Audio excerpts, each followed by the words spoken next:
All right, and I am live. Wait for the stream to catch up so I can pause it real quick. Yeah, no, I don't need that extra headache. All right. Get everything set up. About to play some Gat Out of Hell. Hopefully finally complete the game and you know, actually Lord. Yeah, that ain't happening. That is not happening. Alright. Get everything set up here. Like I said, trying to get everything set back up. Kind of. And oh, oh, there we go. That was no bueno. No bueno. Seeing about trying to get more involved here. Now the link's out, so let's hope somebody decides to join. It's not just me doing all the talking. Alright, well. Alright, and with that, yeah, casual. We're just trying to have fun. Ain't that right? Just trying to have fun. Ugh.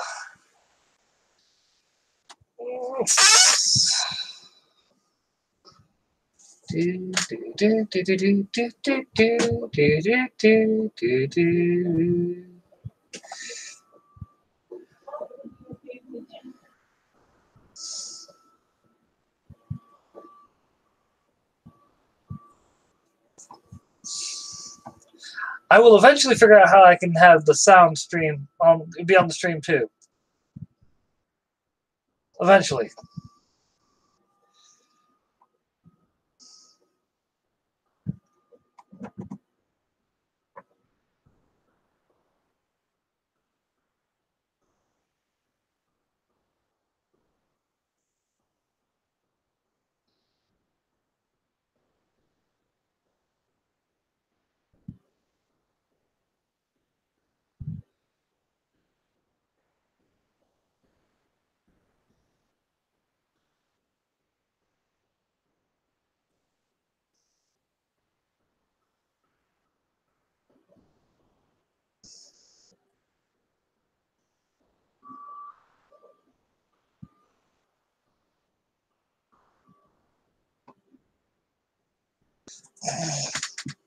All right. I'm going to just go ahead and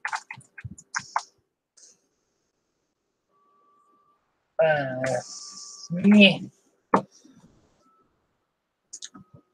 Yeah.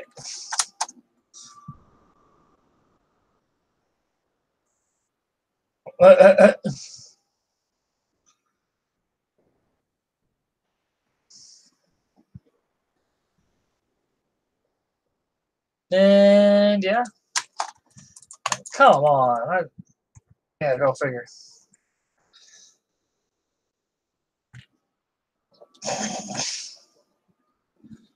Yeah, Dane Vogel, but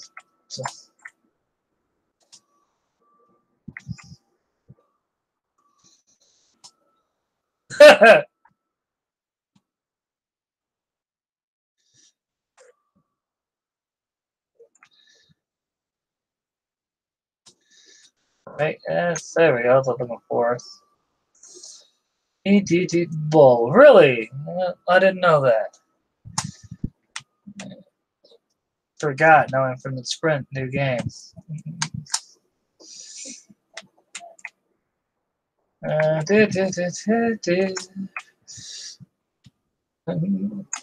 I'm trying my damnedest to keep an eye on chat. How the fuck how do you get to the road, man? Like, really, how do you get to the road? Like, all this lava. All these squares make a circle. What's wrong with him? He downed a gallon of acid. What? You mean, like, you're joking, like, no, a literal gallon of acid.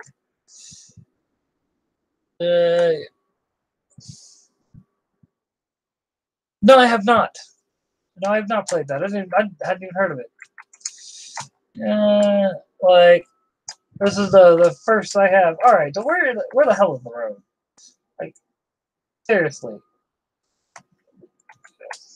About to just go up here and jump off just to get to the lower area where the road is. So this is getting annoying. There another spot to jump off at? Oh, I feel so dumb right now. Yeah, I'll take your shitty, your rusted sports car with the hood to the trunk blown off.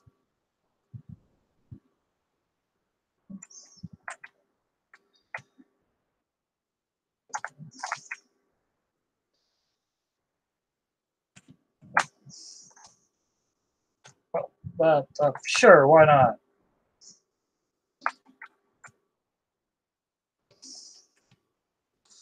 And I think you've got to find the way down there. Do, do, do, do.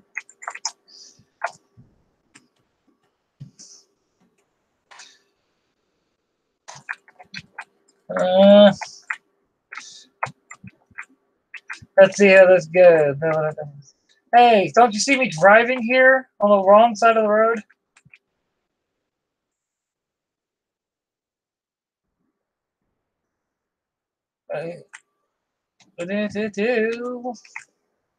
You're in hell and you're using your turn indicator. How polite of you. But also completely out of place. Alright, so where is it? Whoa, that was new. Oh, what?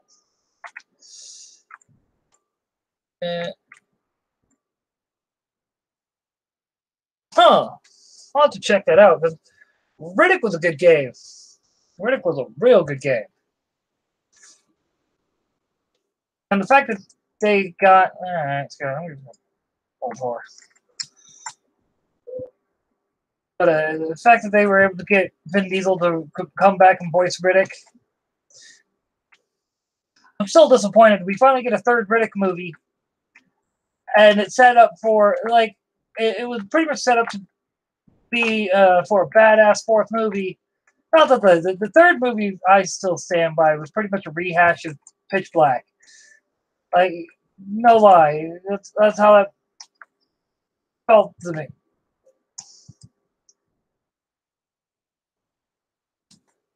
I don't give a shit if I got attention demons. Get in the car, Kindy. Stop saying the same three lines of dialogue between the two of you. It's that really get a new car and they've already shot out my tire.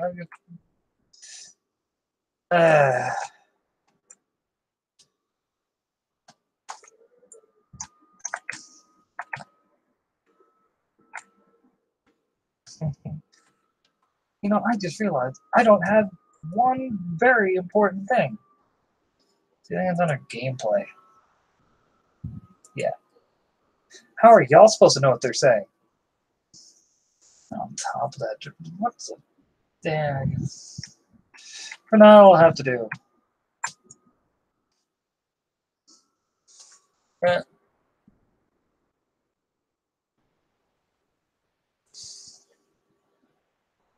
Huh. But I'll check it out. Shoot me a link on Twitter. Or not a link, but a message. This way I'll remember. Oh, I'm surprised I remember to shoot you the shadow links.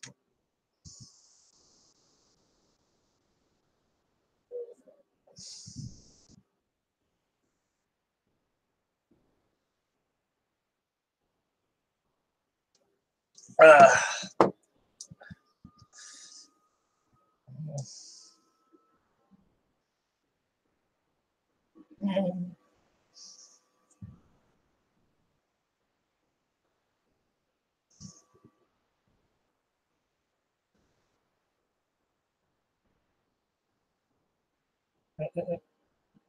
I'll shoot you in the face if you don't give me the back to boss.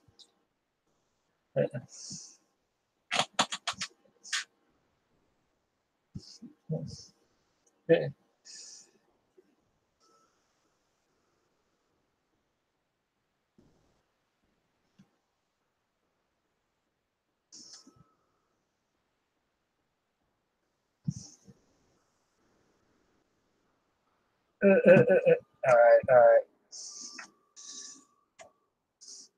Well, and believe me, you best believe I'm skip. I have sat through the musical interlude. I'm skipping that.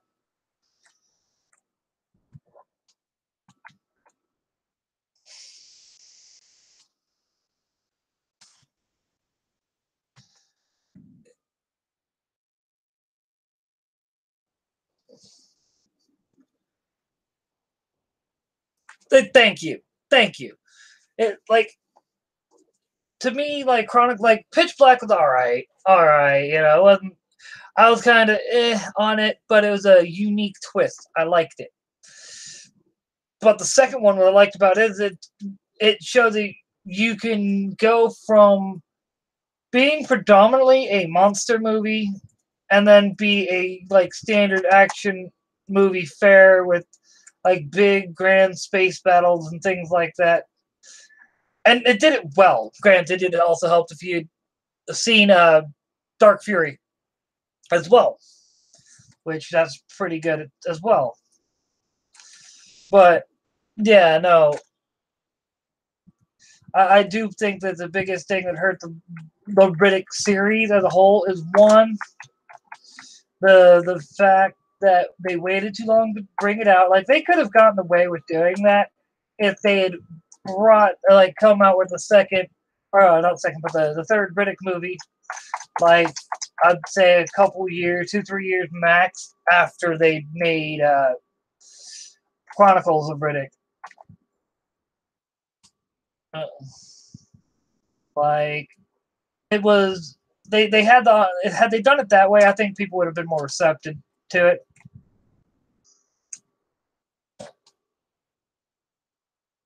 Uh, you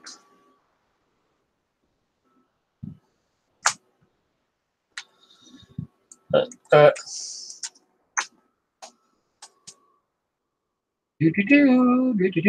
bloop, and doop.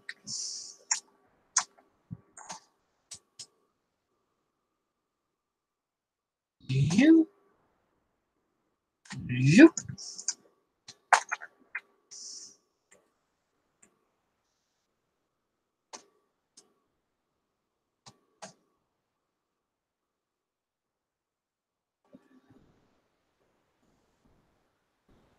you.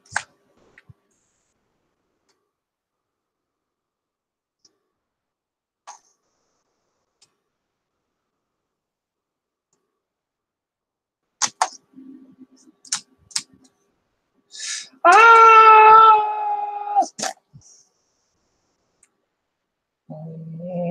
I am to dead Zars. Do, do, do, do, do, do, do, do. And juke. Do,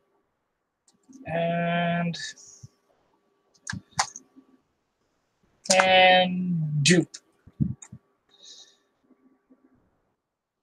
Uh,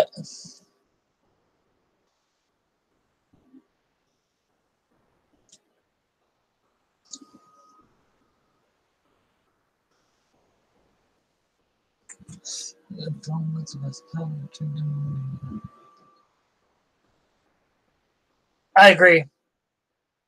I agree. Like they could have. I feel like the fact that he was the see the thing is they won they at the end of Chronicles of Riddick they had him this leader of I think they call him like the necromongers or whatever. But the thing is they didn't know how to use that to their advantage. They're like, oh well, we'll just have him be betrayed and this, that, and the other, and you know, on his quest for Furia, what whoopie bam, and it's like you could have easily just had him on the quest to find the Furian homeworld. Quite frankly, it be oh, guess what? Everyone that the Necromongers pissed off in their quests and what they were doing don't care if it's under a different leader now. They just care that the Necromongers fucked up and now they're taking him down.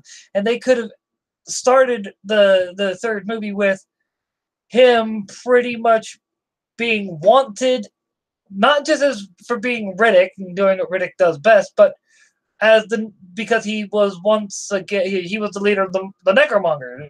Like they could have just done so much more with it, or even have him using the Necromongers to be, his eyes and ears, and he stays control of it, and like teaching, like I guess you could say, teaching the Necromongers how to fight like him. You know what I mean? Like there's so many things they could have done with that. It was such a missed opportunity. But what can you do? Literally, what can you do? Oh, I missed it. Mother. No! Come on! Come on! Get me back up there! Alright. And you. Oh! I still fucked it up!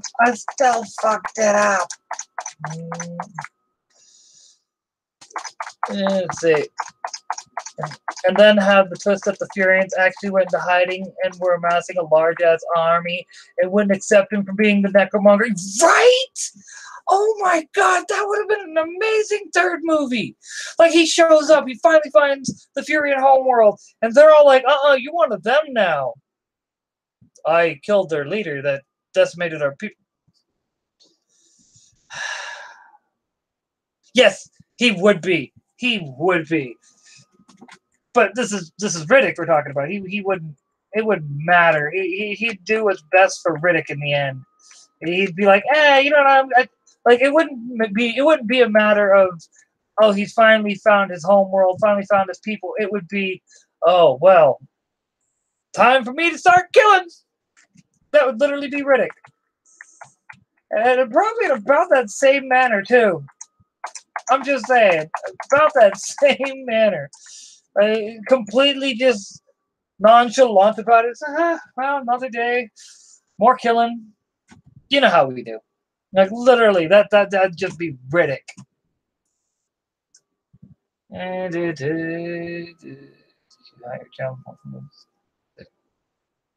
yeah, that for sure. Oh, I don't even have enough.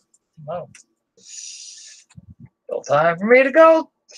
I guess you could say the one downside to like 4 and this one is that the whole orb for power thing. Like, come on. Do we really need to do this? I guess we are. Cat said it best. Fucking collectibles. Gave me enough to be able to do it up, to get me some upgrades. And all right. Yes, but that would better explain how he got reduced back to. Yeah, it would. Yeah, it would. Man, it would literally be a way better way of explaining it, because he's like, well, got to do what I got to do.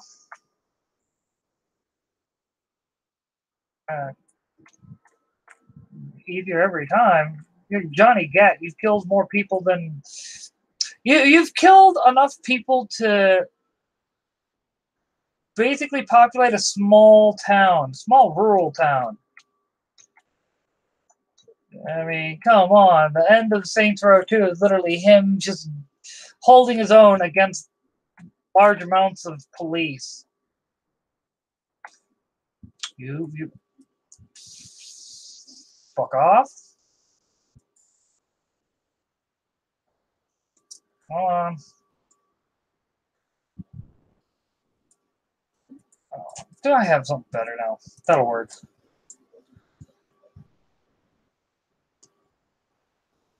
You. Right? This is getting kind of stupid.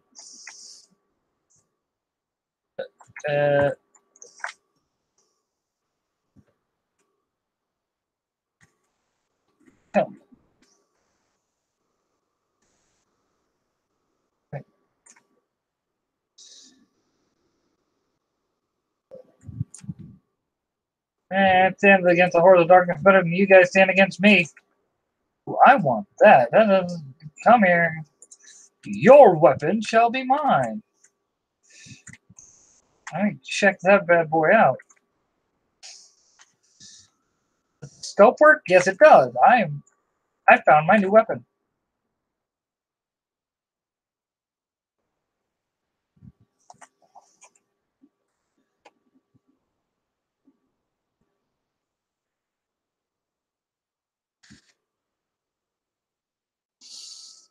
Yeah, they really did. Like, I haven't even played the second one, but from what I heard about the second one, I'm really not missing much. Like, which is kind of sad because the first one was a lot of fun. I mean, you get to the end and you really what? Like, okay, so you just get right in my way and you.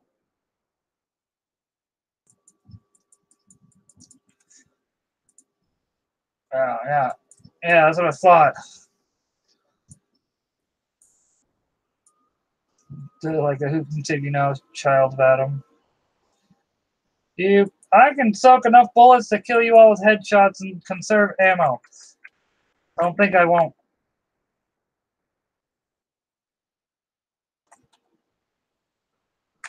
Did no. You were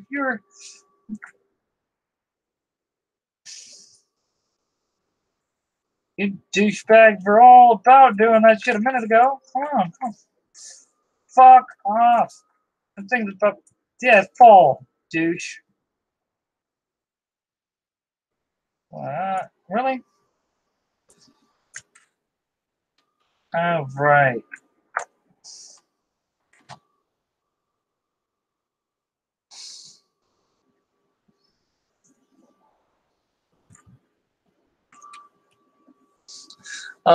Think about it, the time between Pitch Black and Chronicles would have opened up a whole slew of comics, games, short stories, etc. But all we got were two admittedly good games and okay animated short movie. Yeah.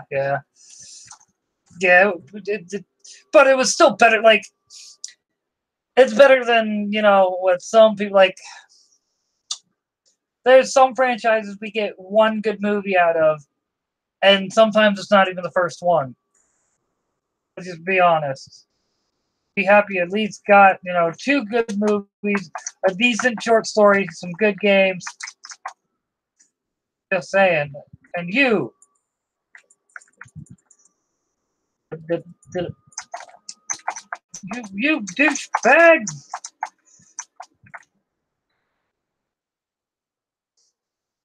Your mother should have swallowed you. Really? All right, whatever. You finally coming down to play? Oh, there you are.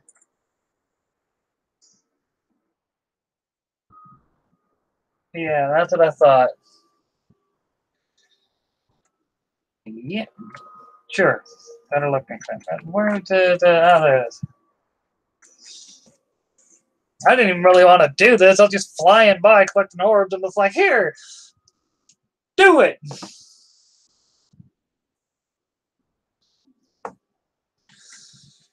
Alright. Unlock additional Martian grounds to teleport. Yeah, whatever. I mean, do a quick check and see. Alright, word. Nope, gotta get everything set back up. Over here on this side. Thank you. Oh, you douche. There we go. Wants to see what other cool shit you could do with the license. Man, there's so many things. You give me the license for it. I'm gonna go ham. I'm going to go ham. Why? Because you gave me a license to something that I actually enjoy. And I want to make sure it's done right because I don't trust these money grubbing assholes within Hollywood anymore. I'm sorry, but like the best way best way I can put it is movies like Captain Marvel is exactly why I don't trust Hollywood anymore. They would rather virtue signal It doesn't matter if it's, runs off the fans. They're going to sit there and virtue signal to virtue signal to virtue signal some more. And then when they get called on it and point out that, not all, if not the majority of their fans don't like woke, like literally woke marketing, then they do things like they have Rotten Tomatoes get rid of their want to see feature. They clear out all the like, I'm sorry, no matter what you say about the Rotten Tomatoes score, it's not as good as it is. They want to say, oh, well, see, it's not that bad. Everyone's saying it's kind of milk toasty. No, what I've been hearing from people who are actually not shills and actually have some level of integrity and are willing to be honest is that it's a bad frickin' movie.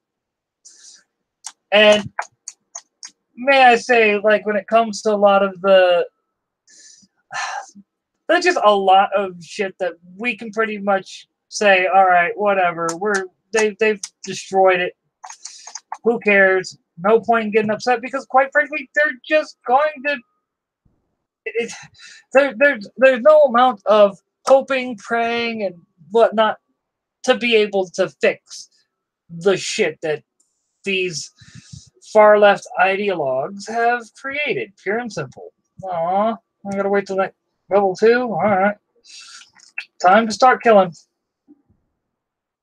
Like, and it's one of those. It wouldn't bother me so much. Like, I know I constantly bring up the far left ideologue, but there's a reason why I do that. Because the far left is what has control of our news, our the majority of the news outlets that are on television that people get their information from far left.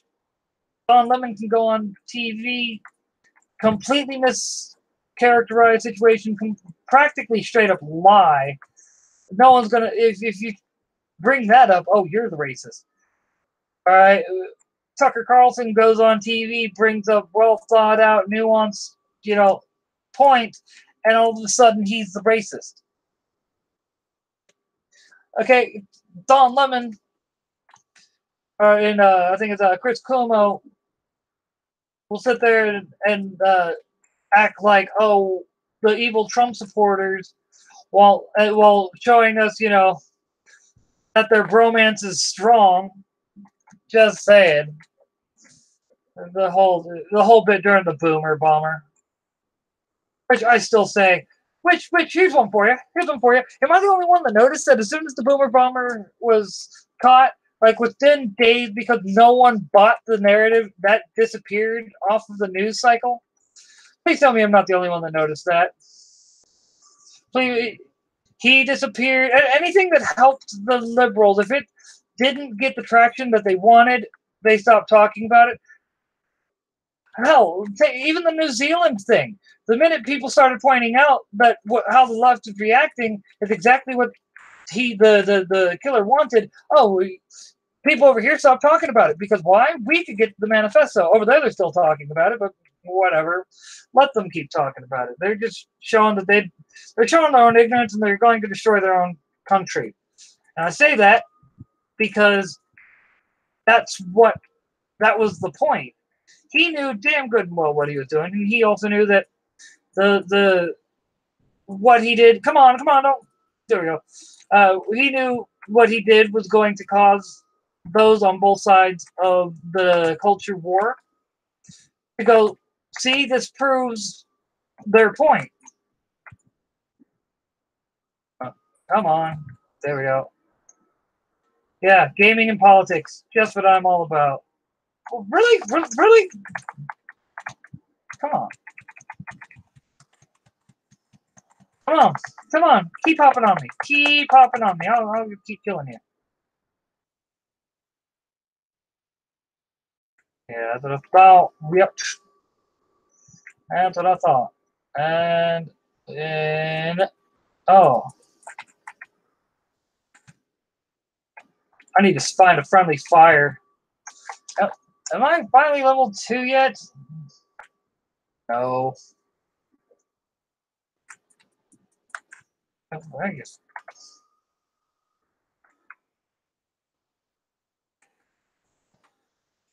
Alright. Oh, oh, oh! I'm stealing your tank, buddy! I'm stealing your tank, buddy! Uh, uh, come on, come on. I gotta run a little bit because I'm about to die.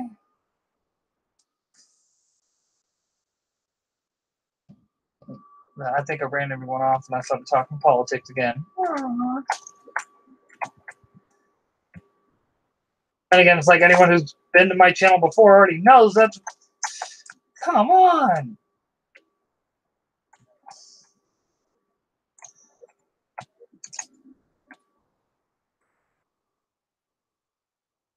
Why are you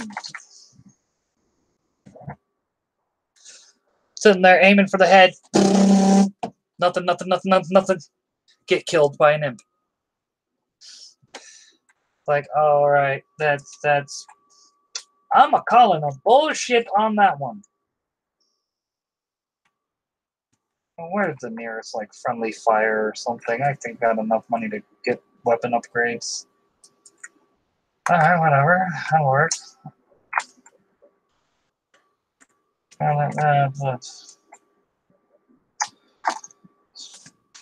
And...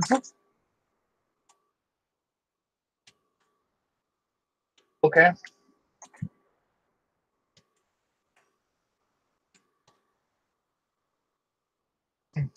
I'll have to check that later. So I'm right here at the spot. Oh, there it is. Buy upgrade weapons. So what do I want to purchase? First off, I like this.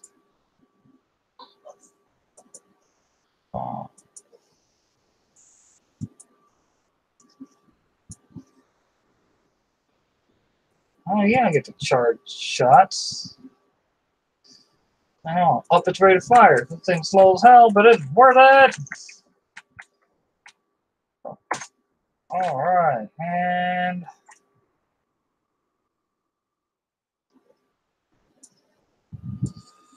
yeah, that's out.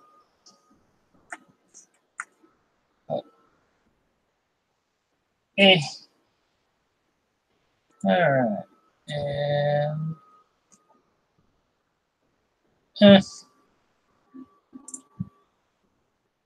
give me a quick moment.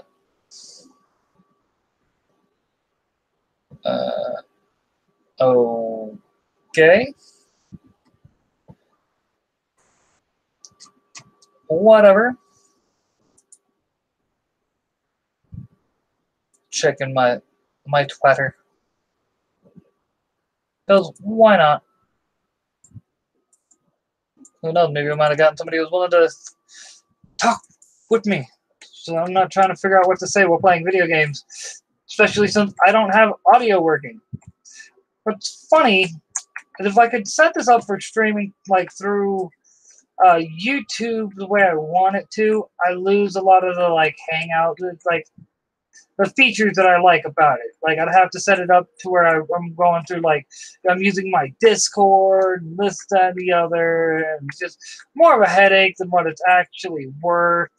Like really, like straight up more of a headache than what it's actually worth. I'm just not about to be trying to deal with that. It's like, nope, not going to do that. No, I want the one that causes my flight to use less stamina, but first recovery is more important. Alright. I'll go flight power. Yeah, why not? More forceful flaps. That works for me. Alright. Oops, my bad. Alright.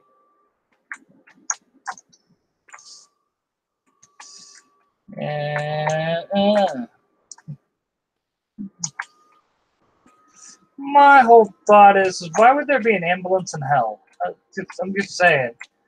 And a drunk ambulance is on top of that, battering ram, gorilla, that makes no sense, but whatever. A trash truck too. It's like you're okay. This game's full of a whole lot of stuff that I'm just like, whatever.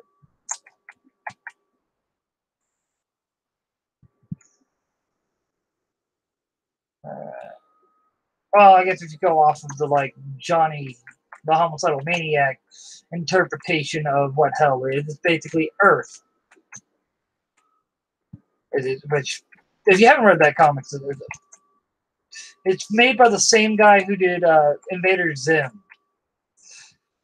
And so you get the rough idea. I'll allow it. Screw it. Yeah. Drive into the lava. Bye. You did not go into lava. I wanted you. Ah! And nope. I lucked out, but that could have ended badly for me.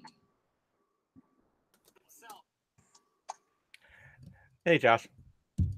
Oh, what's up, Matt? I don't know much. Saw that the link was there.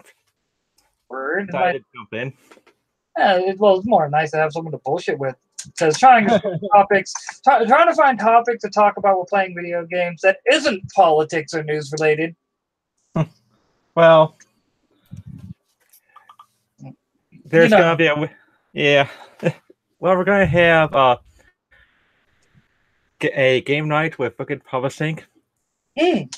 We've been having those for a while, and the upcoming one is Dead by Daylight. You know, if I had that game, I'd be like, I'm down. I think it's $10 on Steam right now. Yeah. You act like I'm actually a well put together adult with a job and my shit together. Yeah, true. Like, come on. Yeah. Well, I know we're definitely gonna go with Deceit sooner or later because that's a fun game too, and it's free. Deceit? It's fun, free, and we can lie to each other. That's funny. I never even heard of it, so I'll have to check it out.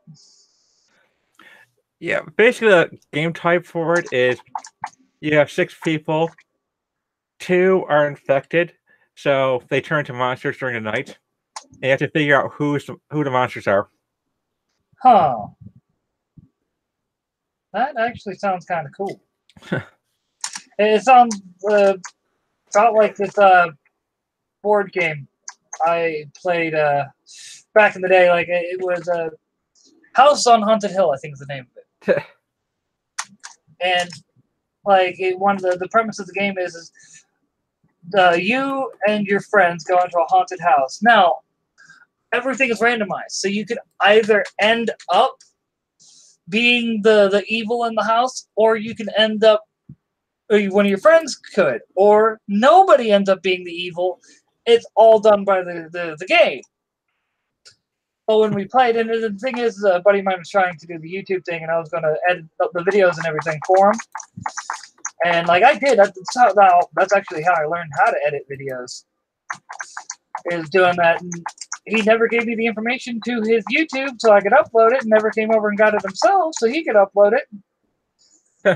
And when my hard drive went out, so did the videos, which I thought were backed up, got lost. Yikes.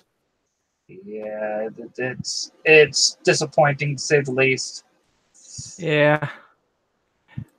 The fun part about this, one of the fun parts with the Deceit is that even if you kill both infected, this game still goes on until you reach the end. So you still don't know that even if the monsters are killed, you don't know if they're killed. So there's going to be a little bit of tension with that. Like I said, I'll have to check it out myself. Actually, let me do that now while I'm thinking about it. It's on Steam, right? Yep. No. I'm actually kind of glad you're here because I might need you to man the stream for a quick minute while I run and get me more coffee and take a quick piss. Yeah. It was one of those. I was like, man, the coffee's doing its job. That's for sure. But you need to take some time to go use the bathroom. Yep. Come on. Probably installed that. Yes, I did. I'll be the first one to admit, spell check is my friend. I think it is for in a lot of sense. Because we generally have word. Every one of us has that word that we don't know how to spell. Alright. And I got it. Basically got it going. Alright, word. I shall return real quick. I'm gonna mute. Alright. And then I'll be right back. Cool. I'll watch chat. See if they want us to talk.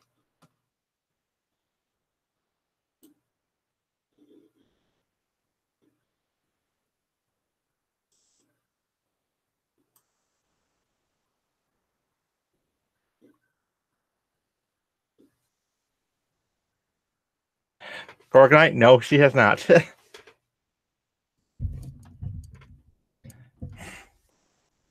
In fact, I think that she's more griping about her leadership role with Adobe and Maeve when they do their team up.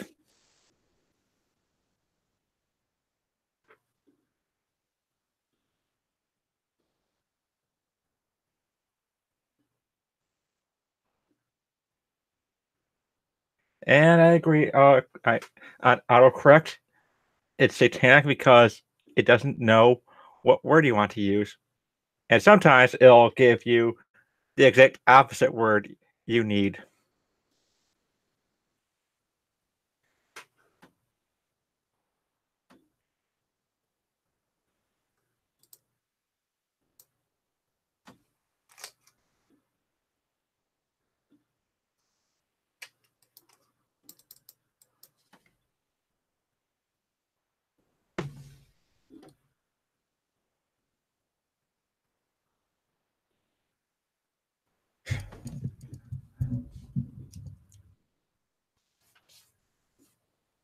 All right.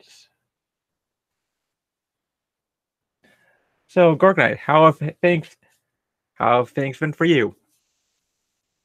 If you're still watching.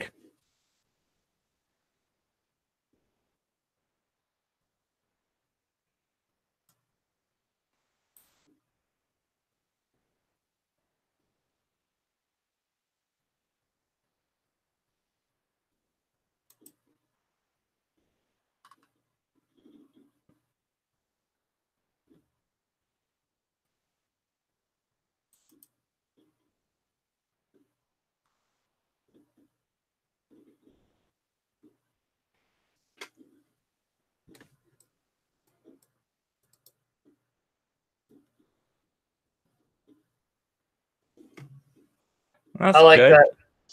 that. What? Spell check is divine, but autocorrect is simply satanic. Oh yeah, just as I said earlier, sometimes it'll have the right word for you, and other times it'll have the absolute opposite of what you want. Right. Also, best way to have gold bears. Huh. Skull jar. Yeah. Because, I may or may not have a weakness for gummies. Yeah. I think we all do. Well, okay. American gummies? Not so much. Like, where like Haribo, it's all very like fruit flavored, but like Trolley is all I really taste is the sugar. If that makes sense. Yeah. The tooth decaying sugar. You can actually feel your teeth decaying as you chew. I already got self-destructing teeth. Huh. Yeah, I'm good. I'll stick to the candy that's less sugar, more fruit flavoring. You know what I mean? Yeah. I came across what was it called? It's strawberry licorice, mushroom strawberry licorice. Oh my god, that shit is so good because it tastes like strawberries, like Oh yeah. legit strawberry. Fucking assholes. I'm just getting screwed left and right. And what's worse is I think they destroyed my bike, to say the least. Jeez. See, right? It's like, and this is why you don't want to stay in hell. Hell is full of just craziness.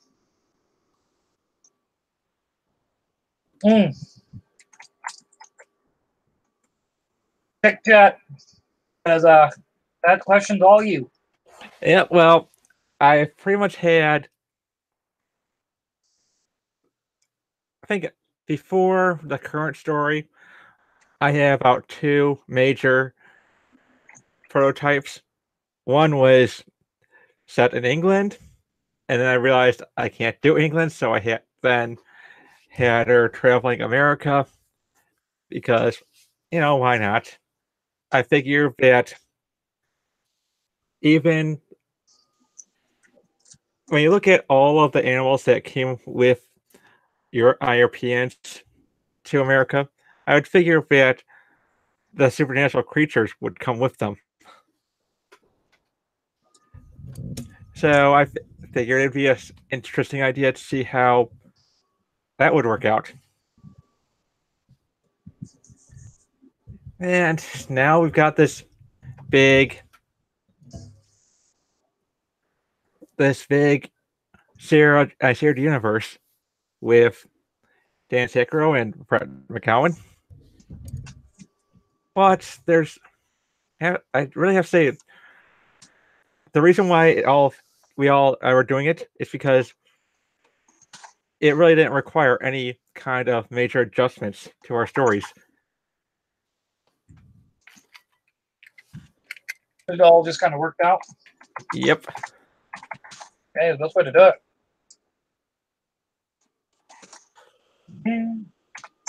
I'm putting another call on Twitter out. Okay. Letting people know we're live, letting people know you're in here too, talking about mythics. Yep. And yeah, it's kind of like a Fable scenario. Although, I'm going to be honest, I started reading Fables about a year after I started working on Mythics.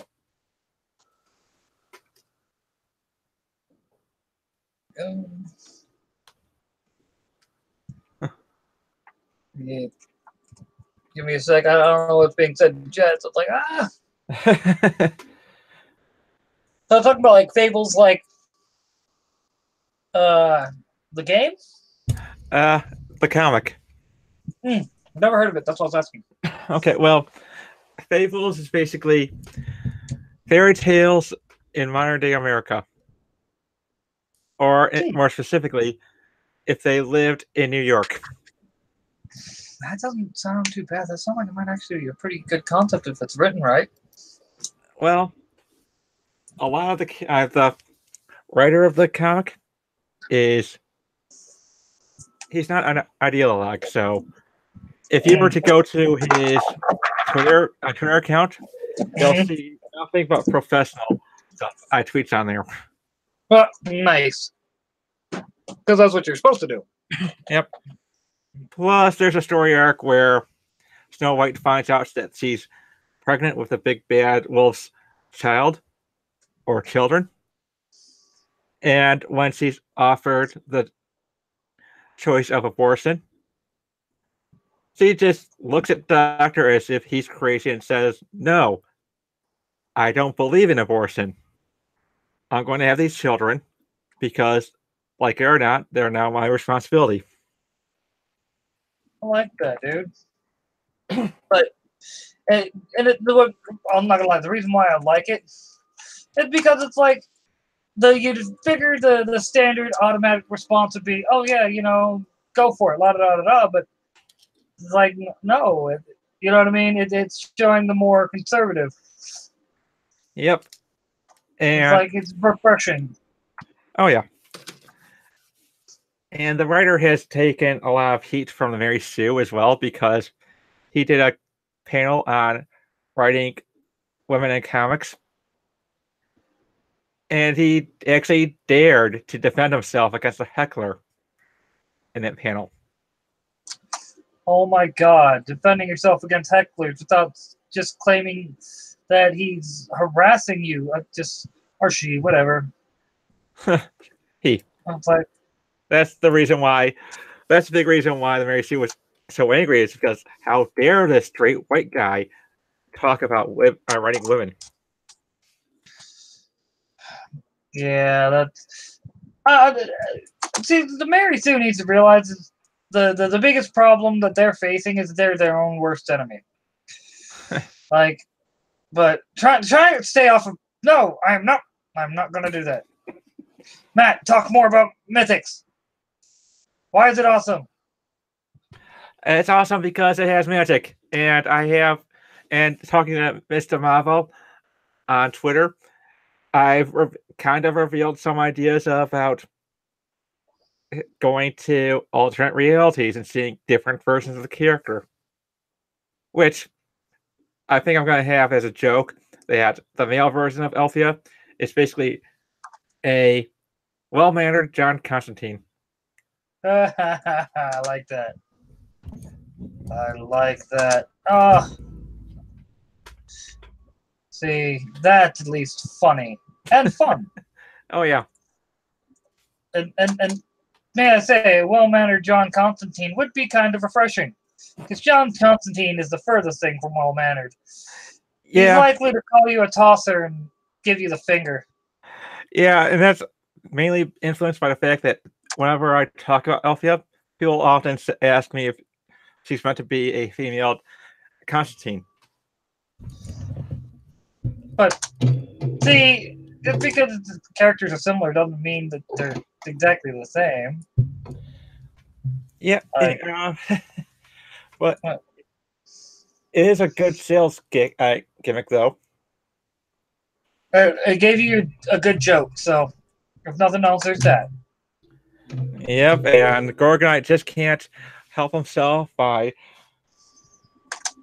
asking if there's a possibility for an Elfia Muad'Dib. Yes, why not? Why not? Let the spice flow. The spice must flow. Oh yeah, and I just watched the David Lynch movie last night too. So, see, hold. That'd be a great way to, like. Too bad you can't. I guess you could say stream things like that. Like, that movie's copyrighted so much that you couldn't just stream it and have a good laugh. You know what I mean? Yeah, it's so heavily copywritten, and Brian Herbert's probably got it in place where he'll sue you into oblivion.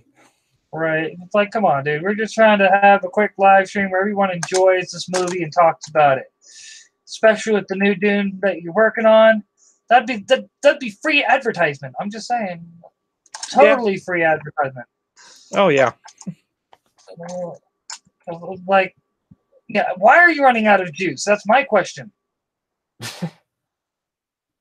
I'm all like trying to hop up. He's like, running out of juice. Well, why? Really? I gotta wait until it restarts again, then I'll go back up. But like, no, to me, it just makes sense with something like that. It would make sense to let people just stream it. You know what I mean? Yeah. Because at that point, they'd be able to just go, hey, they're not getting any money off of it. Like, I would take the hit in monetization if my channel was even monetized. You know what I mean? Oh yeah. Just to be able to stream, a live stream of the old Dune, the David Lynch Dune, and have a bunch of people, just enjoying it. But no. yeah, the big one issue is that David Lynch just had such a horrific experience that was his only Hollywood film. Wait, I thought he did more movies than just that. Well, his only Hollywood film, as in big budget, Oh, okay. because he did not like having the studio breathe down his neck. If I remember right, that was actually meant to be like a 3-movie series. Well, Like the way. yeah, I think Frank Herbert said that there was 5 hours worth of footage shot, and they said that if the movie didn't do well, that they'd probably make a TV miniseries out of it. Which they never did. Nope. Yeah, because they didn't. And it's one of those like I always bring up with like Batman v Superman and whatnot, or even the Daredevil movie. 10-1, 10-1. You know why that happened? The studio. If the studio just let David Lynch make the damn movie, if you like, I don't understand that with studios. It's like, okay, I can understand if you got like someone who's just such basically making pure propaganda. Okay, I can see why you want to keep an eye on them. But when you have things like, for instance, Schneider and his movies, or the Daredevil movie, which you watched the director's cut, and it's nothing like what you would have expected it to be. Yeah. Like it watched like the Netflix series, and it's like, really? Yeah. Just really? Well, the funny thing about how everyone's blaming Zack Snyder about the DCEU movies and how dark they were, everyone seems to forget that after the failure of Green Lantern, Warner Brothers made a statement that they'll never do a lighthearted DC movie again. Mm-hmm. Because and now the success of Shazam and Aquaman, which is more lighthearted, like, oh, okay, we can do these. It's the thing is with Green Lantern, it's like I've stated time and again, they tried to make a 3-movie arc in 1 movie. You can't do that. Like, that's just you're asking for trouble, pure and simple.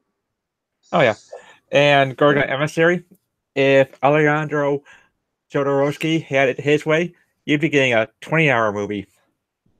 A 20-hour Dune movie. Can you imagine that? Oh, dude.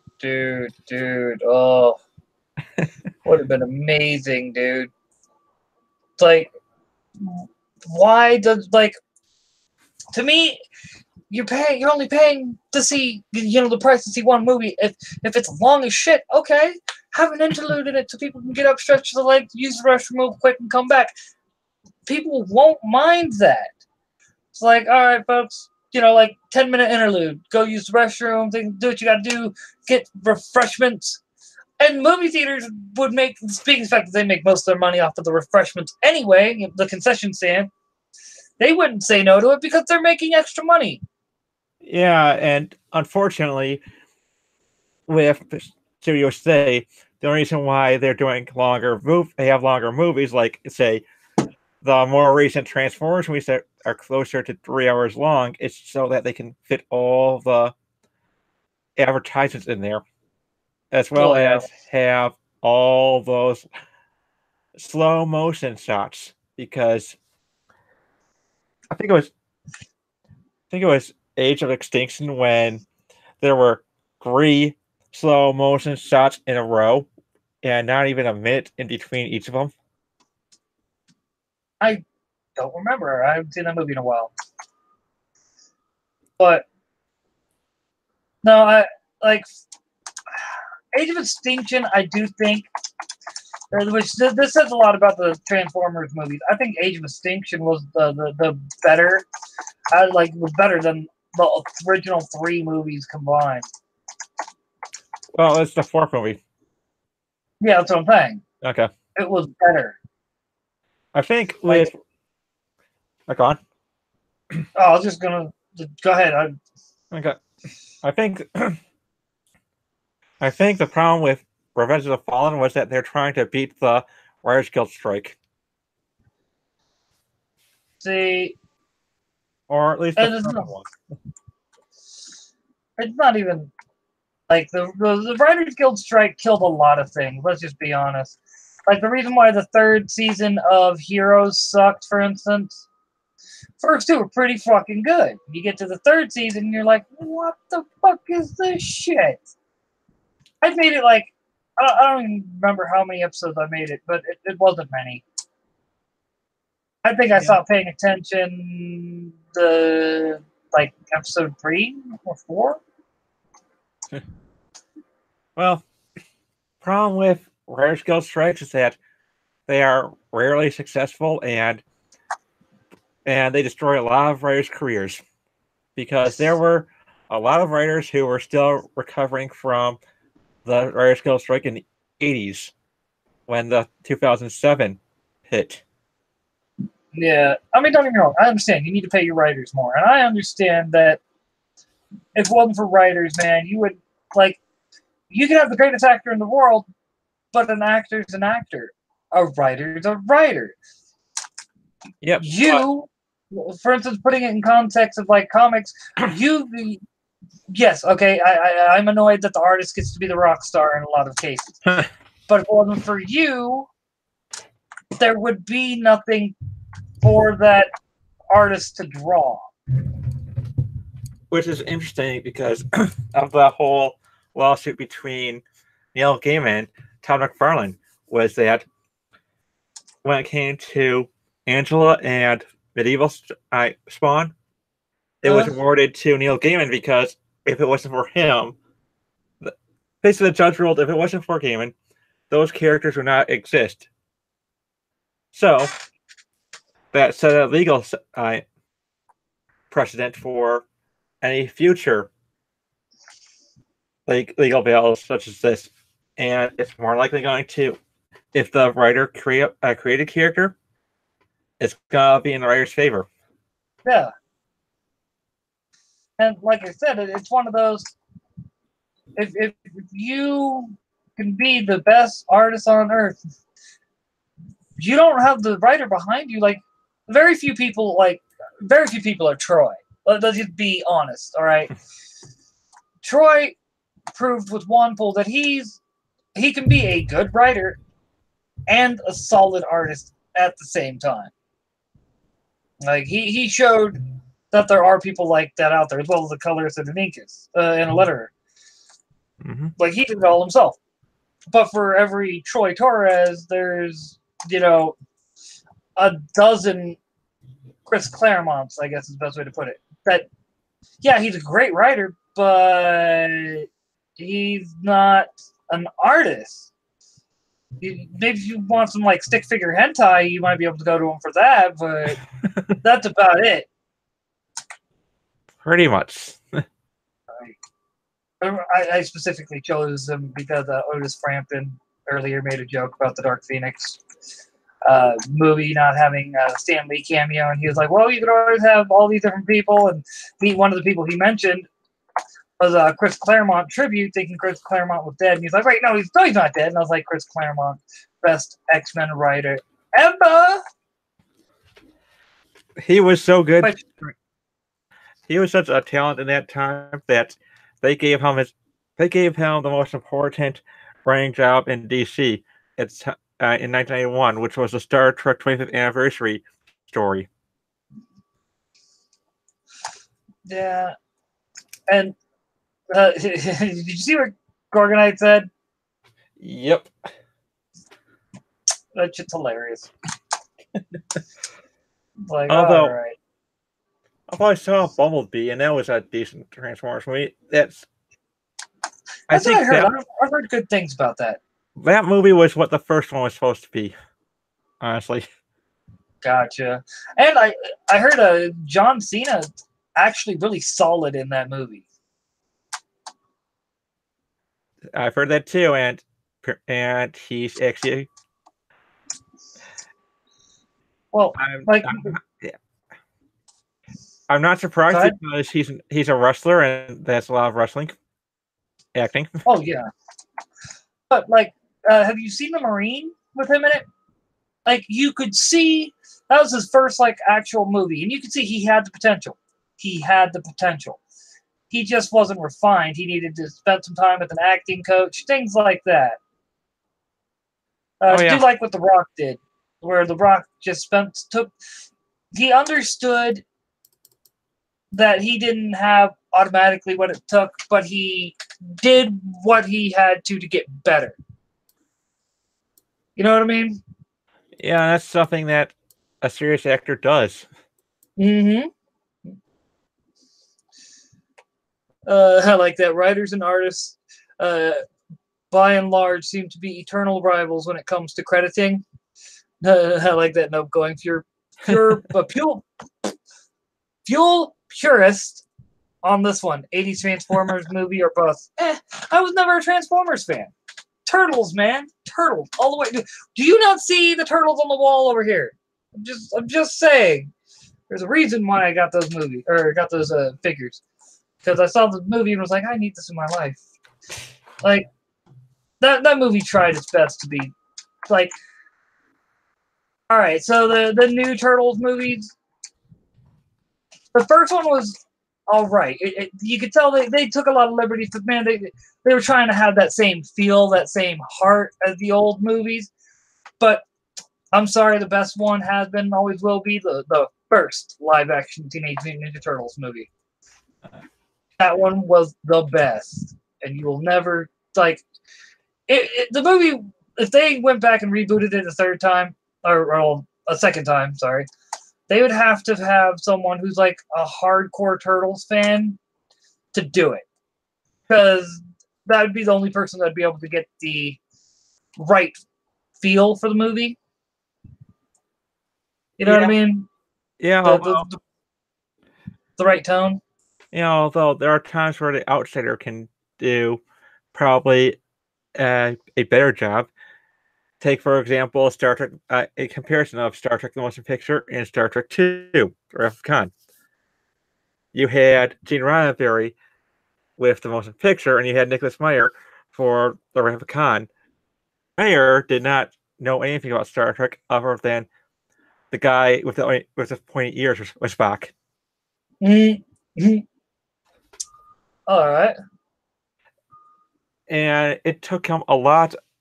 I think if Moorfield took his perspective on things, such as instead of going in blind, he went in and watched every episode of Star Trek to get an idea of this universe, how it can work, how his ideas could work. And And what's sad, I'm not I am actually not a Wrath of Khan fanboy. It's a good movie. Just not a Wrath of Khan fanboy. I'm sorry, but 4 and 6, man, 4 and 6 all the way. well, Mayer also did 6, and the modern day segments of 4. Nice. Like, Gorgon like Emissary. Hold on a second. Gorgon Emissary. That's what happens when you get a failed Voyager scriptwriter to do Star Trek. You get Discovery, because the head writer of that show is a Star Trek Voyager novelist who could not sell a Voyager script. ooh. But it doesn't make sense. It makes perfect sense. Man, and what's funny is like CBS is doing everything they can. They think that all right, so if keyword here, if Discovery gets good after season 3, it'll be purely because of merchandising rights. Oh yeah, because they are forcing the Picard series to go back to how things were with the Next Generation and onward with the designs. Uh-huh. Because they look at everything done with Discovery and like like take for instance, and that was a great line by the way. People say you jump the shark like it's a bad thing, but like Discovery, they couldn't make toys off of it, and it was one of those like the best way to put it. See, the merchandisers were probably the same merchandisers who were doing stuff for The Last Jedi. And they were seeing how The Last Jedi did because of, remember, Last Jedi came out a year almost before Discovery aired. Like, well, 9 months, roughly. Yep. And so the merchandisers were like, okay, we got this. Let's see how, they put out all this stuff with the Star Wars, The Last Jedi, and 90%, well, not 90, but like 75% of that shit's still on stores, or still in stores. Being basically sent to dollar stores to get rid of. Yeah, actually, something? I think the reason why Discovery doesn't have a merchandise out is because the merchandising people were billed at the designs. They understand the core audience. They listen to the core audience to see whether or not they can make a buck off it. When they realized that they couldn't, they decided to tell CBS that they're not going to spend a single dollar on merchandising Discovery. Yep. And I don't blame them. I really don't. Like, quite frankly, when you do something like merchandising since the next generation, which, may I say real quick as a side note, I've been looking at how much you can get a lot of the old Enterprise Ds for, like the toys and whatnot. Yeah. Enterprise D is my goddamn Enterprise. I don't care what anyone says. People are like, yeah, but the A had this, it had that. It was more like a race car. Yeah, no. I'm sorry, but it looks like it. While aesthetically pleasing to some extent, yes, I would still give me the D. The D was everything that an exploration vessel is supposed to be. All right, we get you. You love the D.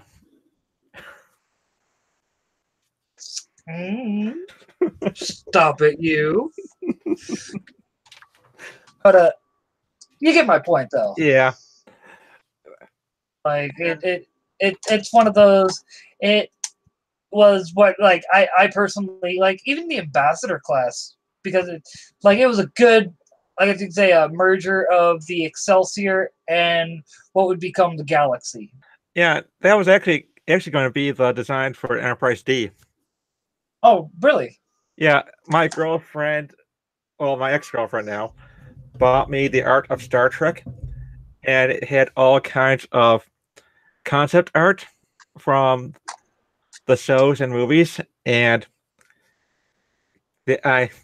what was going to be the Enterprise D turned into the Enterprise C.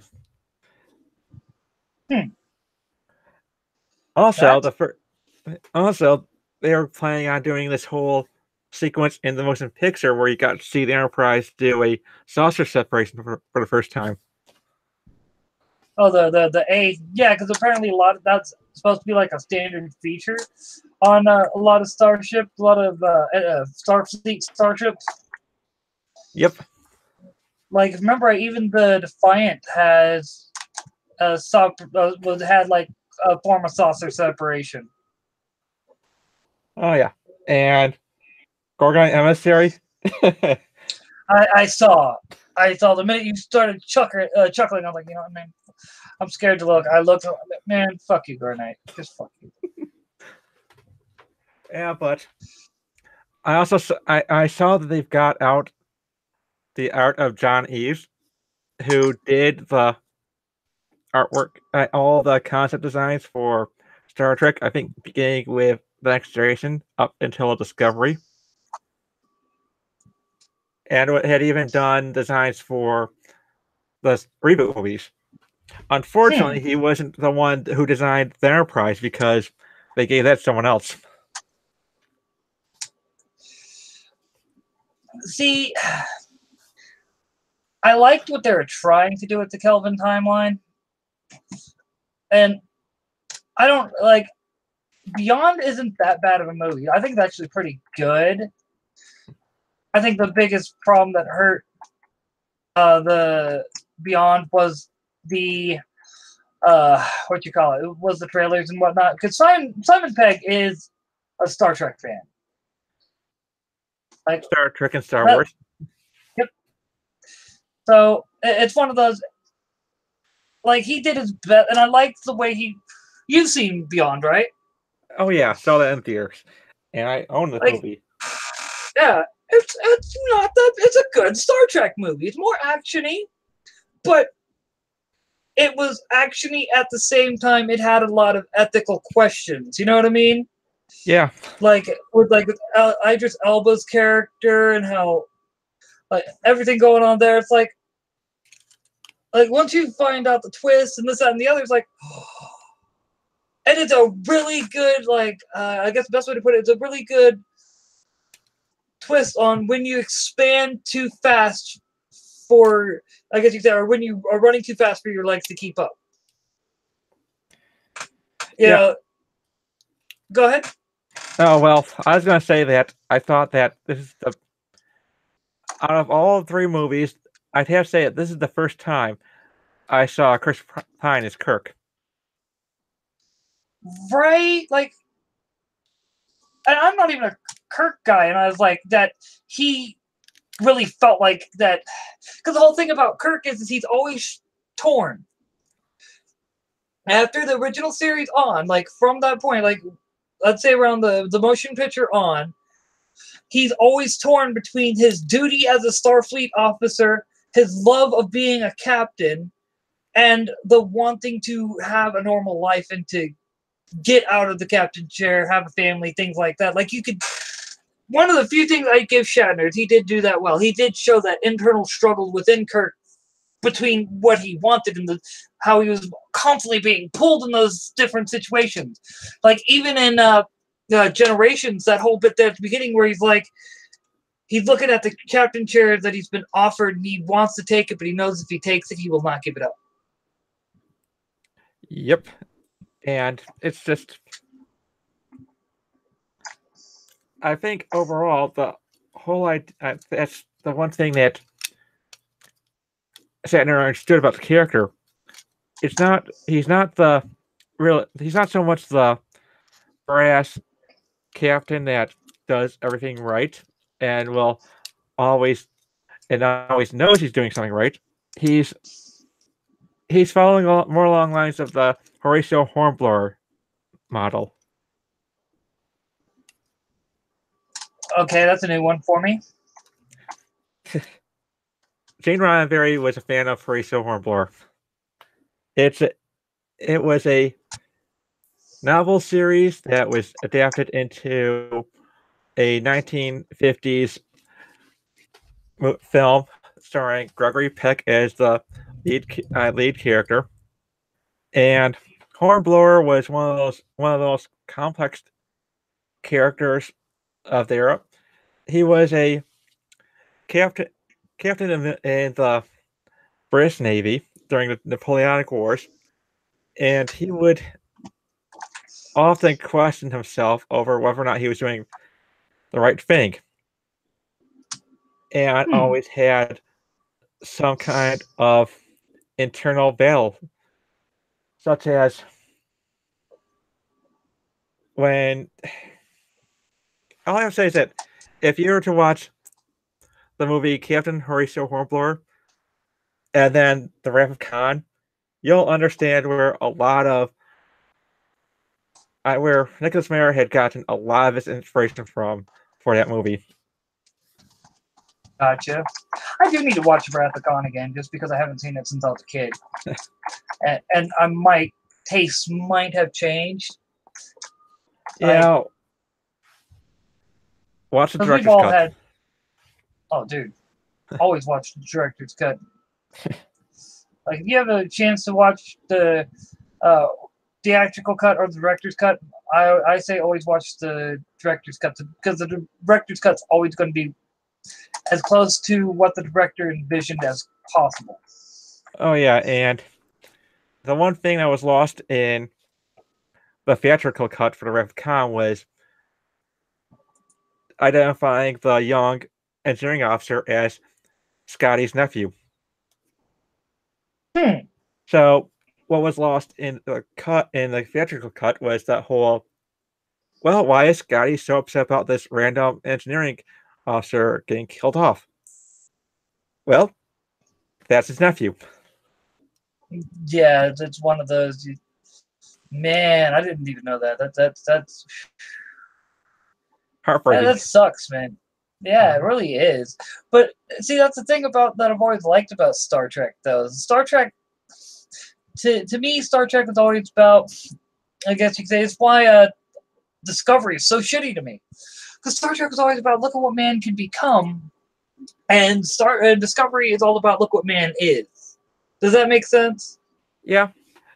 Like, there's a reason why.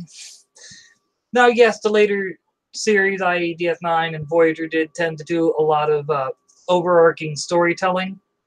But for the most part, Star Trek was always meant to be very serialized. Didn't have main characters. You followed the main crew, the bridge crew. Whereas, in the Discovery, you're following Michael Burnham, the most hated character ever, because, well, in Star Trek, because, like, she's literally just a self-serving little bitch. Pure and simple. Yeah. So she doesn't care. Go ahead. Oh yeah. Even Wesley Crusher wasn't so unlikable. And there's literally, like, Will Wheaton is literally hated throughout the internet because of the way he acts. Yep. And the way he portrayed Crusher. And Michael Burnham and the actress that plays her, they are trying her, she's trying her damnedest to one-up Will Wheaton. That says a lot. That says a lot. Oh, I love the fans. What about the ones that are white, straight, and male? Oh, fuck them. Yeah, fuck you too, whore. Thinking about it now, Oh. it's interesting how I brought up Gregory Peck, because the actor who plays Spock on Discovery is his grandson, Ethan Peck. Wow. Yeah. And may I say, like, that whole, like, Discovery just took, like, too many classic characters. They've done it with Pike. Now they've done it with Spock. They're trying to do it with Picard. The merchandisers are doing their best to fight back there. And they're just like, you know what I mean? Well, right. Well, yeah. Because CBS doesn't want to keep paying for this. I Oh, like yeah. that she's the Carol Danvers of Star Trek. At least Carol Danvers had a history of being a decent character before modern Marvel. That's the truth. Before she became Carl Danvers and pretty much became a supervillain. Oh, yeah.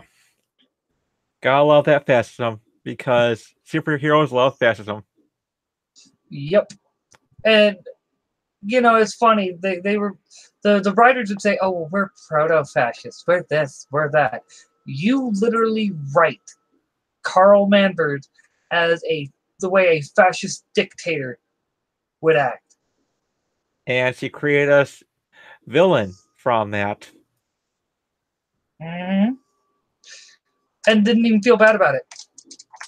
Like, that's the worst part about it. It didn't even feel bad. Like, these and it's like I was talking, I think it was last night. Yeah.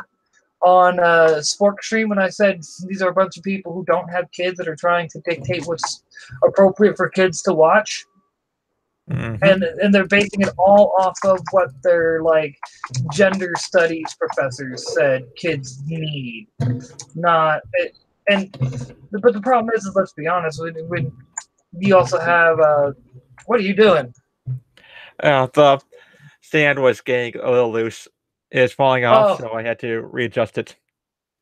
not a problem. It's like, why does this noise? But no, but you get my point though. These you can sit there and say, oh, well, we're trying to reach out a new generation. What parent in their right mind? Because all it's going to take is one time, parents start flip open a book, sees the shit that they put in there, and it's supposed to be for, you know what I mean, kids and whatnot. And they're going to be like, they're gonna lose their shit. And Marvel's gonna end. Disney's gonna be like, closing Marvel down. And I think that's as many people have stated, and I agree. Like that, Slick was the first person that I heard say it. That's what they're going for. Disney's letting these assholes run Marvel into the ground, even though they could be making bank off of comic books, not just movies. And I like that because they want to be fascist dictators. Oh yeah, I could respect it if they were to move the characters from the original versions to more of what what's seen in the movies, so that people will go into the comic shop, buy the comic because they look like the characters they've gotten to know in the movies. But no, they're not even doing that. Right? They're more being like, oh well, we're gonna do it this way. We know what's better. You plebs don't know what you want, but we do. It's like, no, we don't want this. Who told you we wanted this? Well, okay, we want this. Now we get to the root of the matter. And Star Trek, to get back onto that, is just another example of that. It's fans going, this is not what we want. Yes, but it's what we want, and that's all that matters. But you do realize we're the ones that watch your shit, right? And we'll just make sure, and it's like a prime example would be the way they did the Discovery this season, because they knew more people wanted to watch the Orville versus Discovery. So they released the episodes on CBS All Access 30 minutes prior to when the Orville airs on the same day. The problem, and it's like, go ahead. Oh, well, the problem that CBS has fallen with CBS All Access is that they thought that Star Trek Discovery would be the one, so they'll keep people at CBS All Access. If they had a great subscriber base, we'd be hearing all about it right now. But except for some reason they. Yeah, go ahead. It's more likely that after Star Trek went off the air, they stopped airing the episodes. The subscriber base fell off. Oh yeah. Well, and like the point I was going to make was actually, and yet they never seem to show the numbers. If it's doing so well, where's the numbers? And I'm not trying to be like Tug and be like a numbers guy. That's his thing. No, I'm just saying, if they want people to actually believe that their shitty little product is doing well and it's being well received by fans, show us the numbers. I'm just saying, show us the numbers. Yeah, because they're trying to make an argument that they need to back up. Right. Like. Yeah. But it just. What's up? Sorry. It turns out it's more likely that end up being so bad that they had to that Netflix stopped paying for Discovery. Yep. And I'm not saying Netflix is any better at being ideologues. We all know they're not. But at the same time, it's one of those best way I can personally describe it is at least Netflix is smart enough to not run off their customers. I think what they're go on. Go on. Oh, I was just gonna say, Punisher season 2 is a prime example from what of where they took a character, as well as Daredevil season 3 or whatnot. Like Iron Fist season 2 might have been like I didn't see it, but it might have had the opportunity to be better. Why is there a toilet on the roof? Okay, but anyway, as you were going to say. Oh well. I think Netflix offered to pay for Discovery, thinking that they'd get a share of the merchandising profits, because Star Trek has always had strong merchandising profits. But when it turns out that the merchandising never showed up, they told CBS to take a hike. Mm-hmm. And, CBS has been trying to offset the numbers ever since. Just pure and simple, they've been trying to fix those numbers and offset them ever since, and it's not working. Nobody wants CBS All Access. Nobody really watches it to begin with, and because of the fact that it was a whole bunch of who gives a shit, you know what I mean? Yeah, basically whatever. On TV. Yeah. It's like, I got Netflix, Hulu, Amazon Prime. Why do I need CBS All Access when sooner or later these same things are going to be, you know what I mean? Well, yeah. On one of those. So why do I need another streaming service? And that's unless you, without even touching on like the possibility of having the Crunchyroll or whatever. I think that's right, Crunchyroll, which most people don't even have that anymore because of High Guardian Spice. Yeah, I got the Funimation subscription though, so the what is it? The Shonen Jump, I think is theirs. No, the Funimation streaming subscription, because they have some shows that are worth watching. Yeah, but here's the thing.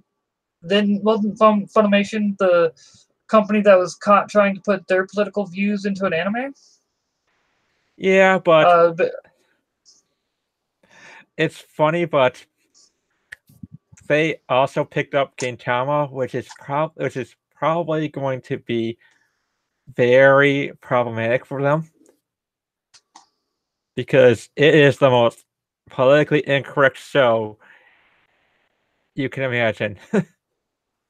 Dude, honestly, I think what you're going to see from a lot of these, I guess you say a lot of these animes and whatnot, they're because of what they've tried to do with like Goblin Slayer and basically what was the Rise of the Shield Hero, I think, and things like that. Mm-hmm. With what they've done to those shows, you know as well as I do that the various creators, knowing that the SJWs are going to autistically screech and create controversy, which will get all the people who were like, I'm not going to really watch it. It doesn't really strike me as my show. And then they see all the people that are ruining their fandom. Because, see, Japanese don't give a shit. They don't care about your PC culture. All right? Yep. They're going to be like, oh, we know. There's a lot of people over there who want what we want, want what we like, and we will give it to them. We'll give them the animes with all the fucking, you know what I mean? All the things that'll cause those PC police people to start screeching autistically and carrying on. It is going to be great. It's going to be great. Because apparently, they, with the I caught a Yellow Flash video earlier talking all about Rise of the Shield Hero. Mind you, it's about a month old. So, but apparently the writer-creator of Rise of the Shield Hero was like, yeah, what controversy? The only controversy I heard of was none. Did y'all have controversy? Like, play, like, no one goddamn good and well. that there was probably controversy over here, but downplaying it like I don't know what you're talking about. Only controversy I care about is the controversies in Japan. Oh yeah, and one of the story arcs for Gintama had to do with gender swapping. So you had the main characters get you had the male main characters get turned into women, and they're all attractive except for one. And so because Gintoki is an asshole, That's funny. He tells the fat one that nobody cares about her because he's fat. They'll care about Gintoki because he has a nice body because he's slim. That's funny. And then they also had a suicide joke in one of the after episodes gags, such as they have this one character who has a lot of bad luck.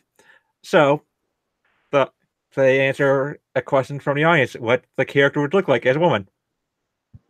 Well, first one was a suicide note and a pair of heels. And they're told that the fans want to see a face. And so, okay. And then they show a noose.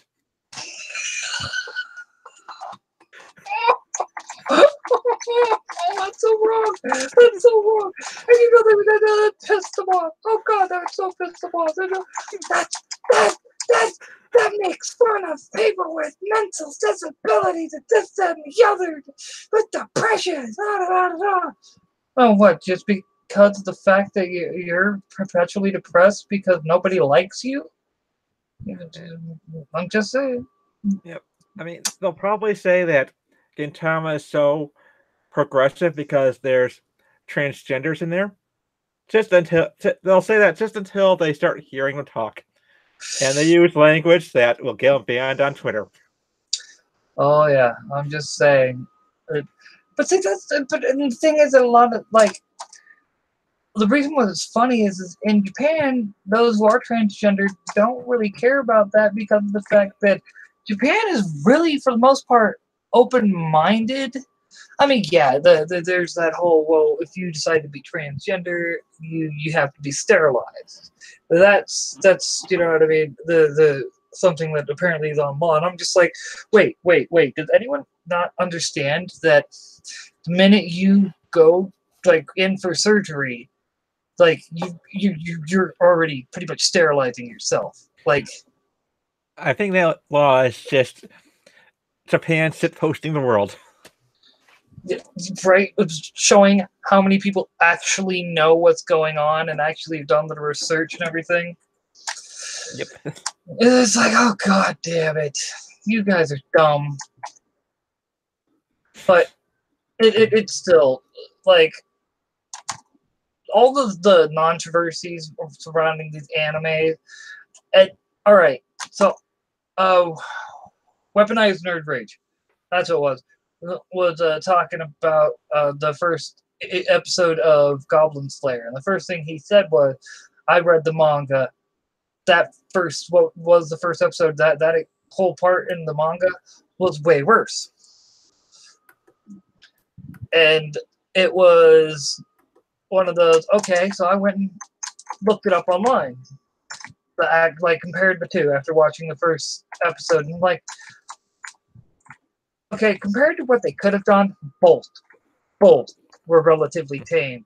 Because there's some animes that are brutal, that are borderline hentai almost, you know what I mean? Yeah, Berserk. And it's like, do you okay. You know what I mean? You just, and oh my God, Berserk is so fucking good too. Why'd you have to remind me of Berserk? I miss my Box of War edition. Oh, I will get that back someday. I will. Well, from what I heard, the new version isn't that good. the CG, yeah. Yeah. It's because it's But because they skipped everything. They condensed the entire what was the OVA into like a three, like, no, not even, there's like an hour and a half movie almost. And they cut out all the major, like, they had some scenes that were like straight from the OVA, straight from the manga. Then they had other scenes, like they left out a lot of the scenes that really pulled at the heart. And you're just like, oh, you know what I mean? Like, it just yeah, built up these characters so well. And it's like they should have just made an entire new first season instead of relying on the fans who love the OVA to fill in the gaps as to why certain things are so important. You get the idea. yeah, I, and I may be having a Berserk fanboy moment. I'm sorry. it's all right. Well, I have to say that one show that actually did do a reboot correctly would be Space Battleship Yamato. What they did for the new reboot series was while they updated the animation, they didn't do any major rewrites other than to expand certain roles, include new characters, toss out ideas that might be too dated, and also include stuff that was only in the American release, which made the aliens robots because so that the kids would be protected. Oh wow. The like that the three words berserk horse chapter. The lately god awful animation doesn't help, right? You It's know the like, funny. Go on. well, it's like Berserk, the OVA had amazing animation. It was just any scene in that anime was so beautifully done that you're just like, oh my god, it's a work of art on its own. How the fuck is CG going to be a work of fucking art? Well, watch Space Battleship Yamato 2199. They actually did the CGI correctly, and it was done 4 years before the new Berserk series. Oh wow, so that just makes it where they don't even have the excuse that the technology wasn't there yet to be able to get it right. Appleseed. Appleseed's another CG one that they did right. Yeah, though I think Space Battleship Yamato had this cultural identity for Japan to the point where you can go on YouTube and you can find videos of the Japanese Navy, their bands playing the opening theme to Space Battleship Yamato. Right. So I'm pretty sure when it was all announced, they had one ship stationed near the animation studio with their guns pointed at it.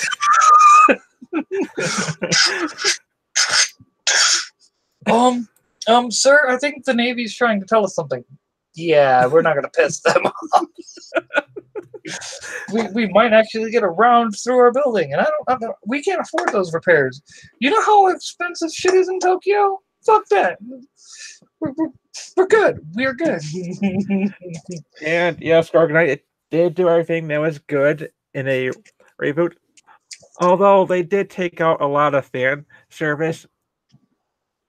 Well, I'm gonna say when you look at the women in their uniform, skin tight uniforms, you're not gonna mind. Right. Like, but at the same time, I mean, I'm not some puritanistic. I'm all about fan service and whatnot. But at the same time, I'm like there are certain things where I'm like, come on, do you really need the fan service? That was just in there needlessly. You know what I mean? Yep. And that's not even, me being, oh, we respect women. It's just, I'm coming. It's like a prime example. TikTok, right? Mm-hmm. One of the people I follow, she had this video where she was showing different stages of her transformation into her character. And then she just sitting there wearing like a sports bra, got the big old thing on her, a big old like scythe type deal and whatnot. It's like a lot of skin was showing, and I was like, come on, dude, that's not really needed. That's not really needed. One, kids get on this shit. You know what I mean? Two, we're here to make each other laugh. All right, I'm not here to be checking out e-thoughts, and you know what I mean. Oh yeah. I don't need, like, when I'm coming to you for a laugh, I'm coming to you for a laugh. I'm coming to you to be able to make, find audios that I can have fun with and things like that. When you're going as far as like that, it's like, come on, you might as well be a thought, man. Just saying, you might as well be a goddamn thought. All right, off my soapbox. Like I said, it's not that I'm not a fan of, or I don't like fan service. I just there's a time and place for fan service. Oh yeah, and one of the things about if the original series was that it came from an alcoholic robot, which they got rid of the perverted alcoholism from the remake because it just didn't fit in. Yeah, see, and that makes sense. It's like, we're gonna focus on a story. It may have been funny at the time, but now the audience we're trying to reach are a lot older. They're gonna want to show this to their kids, things like that. All 5 of them, because Japanese birth rates. Oh yeah, I think it's one of those shows that you'd enjoy yourself as a Star Trek fan. Nice. All right. I'll have to check it out. Shoot me a link, because like, I will forget. Don't think I won't. I will. You can ask Gorgonite. It took, like, I told him, yeah, I'll shoot you this link. A week later, I finally shoot him the link because somehow, some way, I actually remembered. A week later. I'll shoot you a trailer for it so that you can have have an opinion, form an opinion. Oh, not a problem. Like, that's what I was hoping for. Like, I'm just, if you haven't noticed, I've just been flying around, just collecting orbs. Oh yeah. This is a completely brand new game. I started it when I started the stream. 406 orbs already. Out of 900 and something. Wow. Yeah. Let's see. Even Final Fantasy Spirits Within CGI, a movie that's 2 decades old, still hands up. There's no excuse. Hold up. There's no excuse. Yeah. Yeah. I have that on my hard drive. I really should watch that at some point. I haven't seen it since I first saw it. I'm not gonna lie, I was still a little salty. Like, I was so mad when that movie came out, and because I was like, you could have made like Final Fantasy VI, Final Fantasy VII, because those are my main 2 that I like. I'm not gonna lie, but I really do need to get through 8. But that's not my point. But like, they could have done like what they did with Advent Children, and people would have, like, all the fans would have been like, yeah! And they could release that in theaters, and fans that are lined up out, like, literally out the damn door just to see that movie. Yeah. I like that. If it makes you feel better, any better, I forgot to. Yeah. Because Advent Children got made. And Advent Children was a goddamn masterpiece. I don't care what anyone says. Like, it hadn't even, I remember when it hadn't even been released here in America, I pirated that shit. Because it wasn't here in America yet. I wanted to fucking see it. Oh, yeah.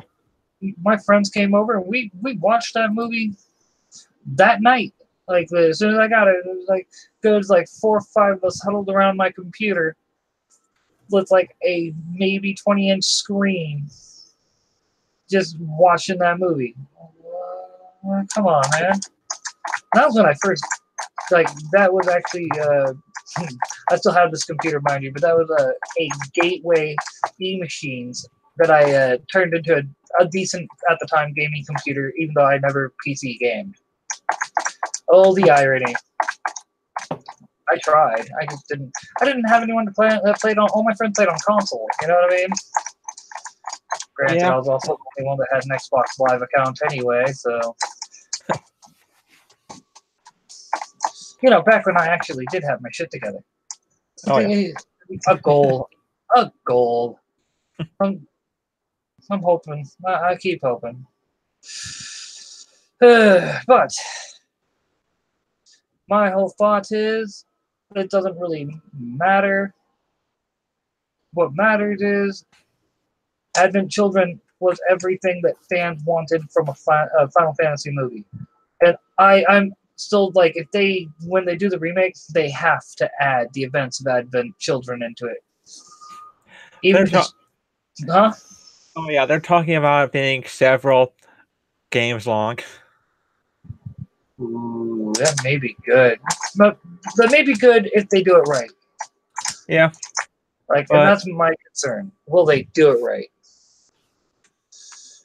I think that they'll probably base it off the engine they use for Kingdom Hearts 3. That's probably what they're going to do. Well, the thing that I find funny is all the fans that have pointed out, don't make any changes. Don't try to. All we want is the same thing we got with 7, just with prettier graphics, maybe a little bit more solid controls. That's it. Don't get rid of anything. Give us the world map that we can fly around on in the airship. Give us the ability to breed our chocobos and everything and get the black chocobo again. And you know what I mean? Yeah. And I think that Japan, they'll do it justice because they care about the fans. They really do. Unless it's, people who are fans of the fucking Devil is a part-timer. Fucking assholes. Sorry, if you can't tell, I'm still a little salty about that. Still a little salty about that. Yeah, I can tell. Like the one time I finally like, all right, I'm gonna watch me an anime. Oh my god, this is amazing! I'm loving it. And there's only like 13 episodes. That happens a lot, though. So. Oh, I know. It's funny because how many animes are really loved here that only got like 13 episodes? Prime example, Berserk. Huge hit over here. Everyone loved Berserk. But over in Japan, nah. You know what I mean? Yeah, same thing happened with Big O, except that it had such a massive following here that they decided to do season 2. Oh, nice. I still need to watch all of Big O. Well, what's not to love with basically Batman with a giant robot? But live-action movie would be great with Christian Bale. No.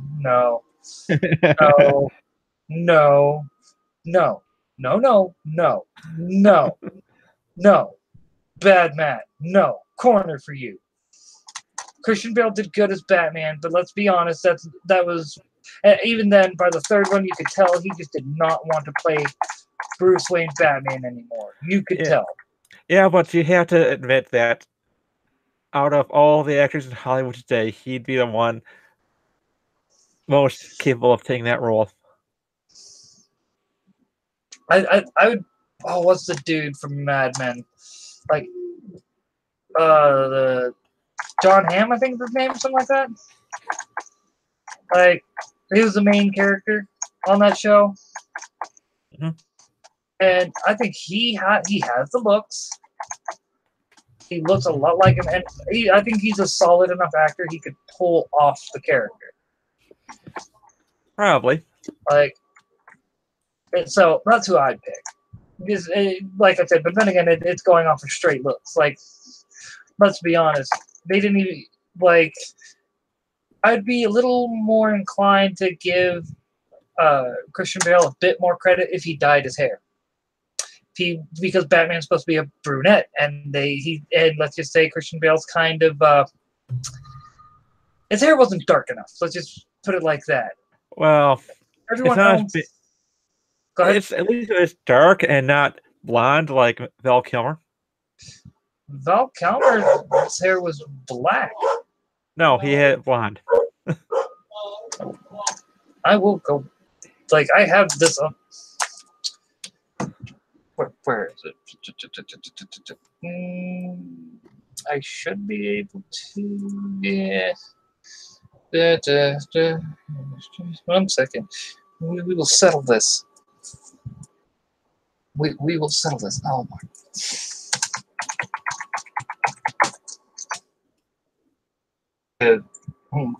when I have an excuse to open up my Vudu account for a change. Dude, I have a lot of movies on this thing. But my favorite amongst them is the 90s Batman 4-pack.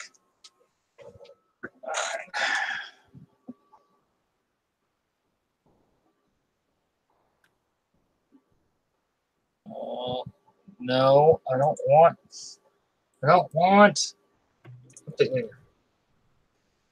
Here it is. Oh. Ouch! That's loud. That is loud. Ow. You all right? Yeah, just the Voodoo and its constant need to, like, I swear, Voodoo hates PC users because they will have, like, loudest part. Like, you launch the game and or launch the show and it's loud as fuck. Oh, yeah. Okay, so it's not blonde. Well, it's not blonde, but it is light. It is light. Give me a sec. Yeah. Too light compared to the darker TV in between for. There we go. Like right here. I mean, you can tell it's dark. It was darker than Christian Bale's was, but it wasn't necessarily black. So okay, I can. Yeah, it was particularly jarring considering that you had Michael Keaton, who had darker hair, and George Clooney, who had like the gray hair. No, you know, the gray hair Bruce Wayne was. Hold on. No, don't do this to me again. No, don't do this to me again. Because I'm launching Batman and Robin.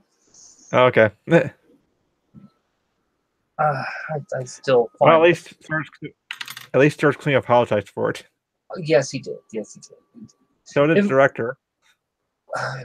Because, like, and may I say, Joel Schumacher is the main person to blame for that. Well, yeah, you're right. He does have. This is before he started getting the salt and pepper look. Yeah.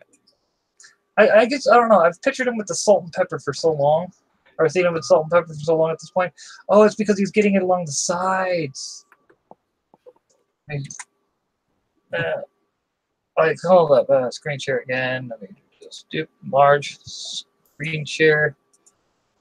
Well, apparently, yeah, it's getting in. He's getting in there with that gray a little. Yeah, right there. He's got the gray along the side. Everything else is dark and whatnot. But yeah, it's still.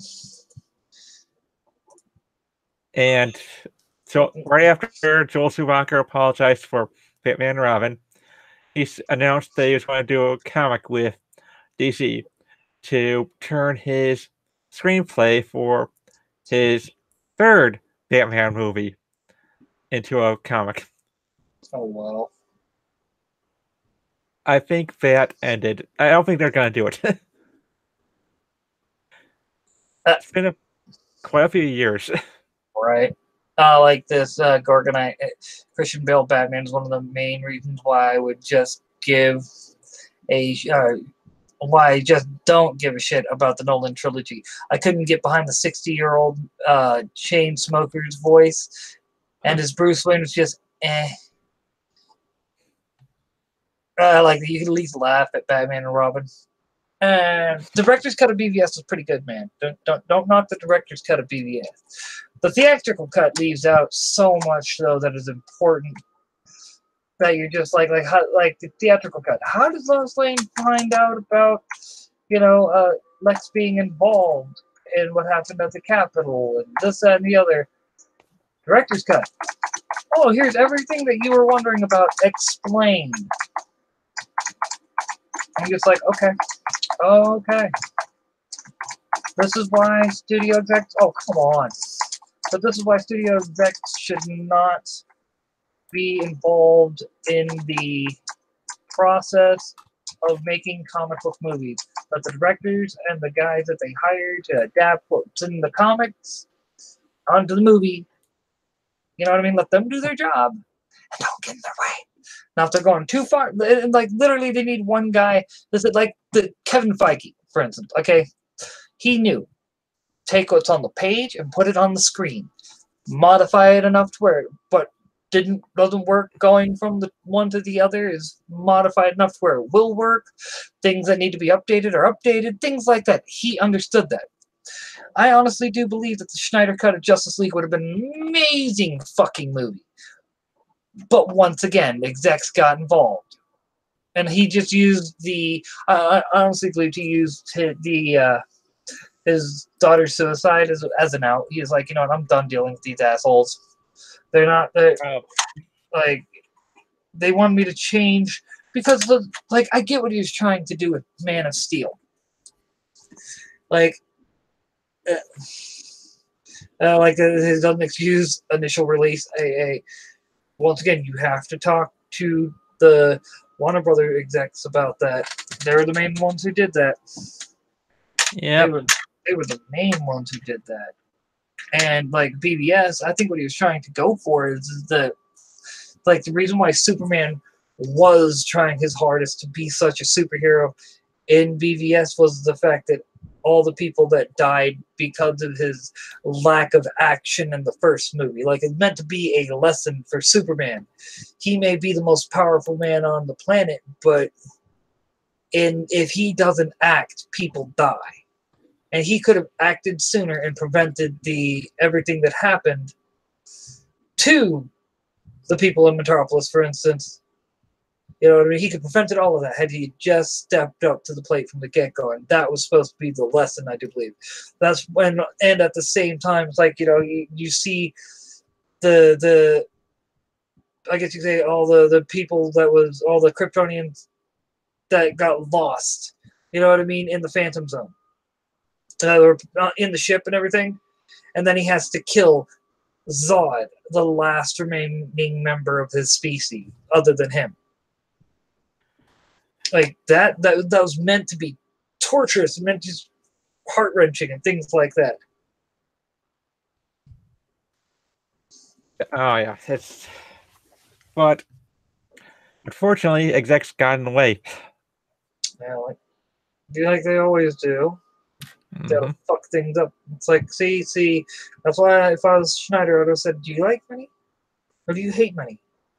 If you like money, sit the fuck up in the corner, sit the fuck down in the corner and shut the fuck up, write me a blank check and like it. And let me do my job so I can make you your money. But there are some movies that director's cut cannot fix. Very true. Fan 4 stick. I'm not sure. Like, it might be I will reserve judgment on that movie until I see the director's cut. I haven't seen the director's cut. It's never coming out. Well, yeah, because the dude pretty much, like, he had a falling out with 20th Century Fox after that, if I remember correctly. Mm-hmm. Because he wanted to give one version, and surprise, surprise, 20th Century Fox got involved and said, no, we want to do another version. And then they didn't even take the time to let the actor get his stubble out. So you see him stubble, clean-shaven. Stubble, clean-shaven. Are you even trying? Like, seriously, are you even trying? Well, I also DM'd you a link to a trailer for a Never space opera, but I think you'd probably enjoy simply because of the politics as well. Because, you know, I just happen to be the politics guy for some reason. I don't know why. maybe it's just the fact that my channel at one time was predominantly a politics channel. I'm just saying. Yeah, but this space opera is known for a lot of their big epic scale battles in space. Nice. See, and that's one thing that I do like. It's like, it's why, if you haven't noticed, I talk a lot about, you know, that. It's like, hey, maybe we need to stop fighting and squabbling amongst each other on our planet and get into space because space is fucking awesome. Well, I mean, it's Well, dangerous, it's scary, but it's fucking awesome. yeah, and basically, the interesting thing about the Legend of the Galactic Heroes is that it's between two sides. One is a democratic republic, the other is empire. Uh, Which I don't know whether or not Disney's going to try to sue them over using the name Galactic Empire. uh, that's funny. But one of them is on one side you have Democratic Republic that's about to turn into an empire in itself because of a charismatic leader who wants to destroy the empire at any cost. And then you have on the empire side a genius admiral who wants to reform the empire into something different. All right, Matt, do me a favor real quick. I'll be right back. I want to take a quick piss because coffee and what it does. You get the idea. Oh yeah, definitely. And Word.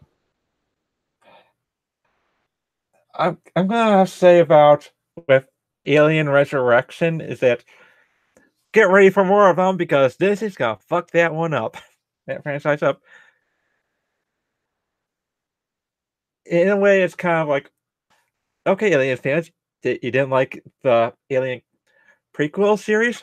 Fine, we'll show you how we'll mess up even more. Which, gotta say, Prometheus had a good beginning. It could have done something good in terms of a trilogy, but then again, CEOs came in, said you have to have the alien. You can't do anything that you want to do with story. And Gorgon Emissary, that's basically what's going to happen, is that we're going to be killing each other in space. Or we could do something different, like let space kill us because of the radiation in there. There's all kinds of space radiation out there that can give you cancer, even no matter how well protected you are on a spaceship.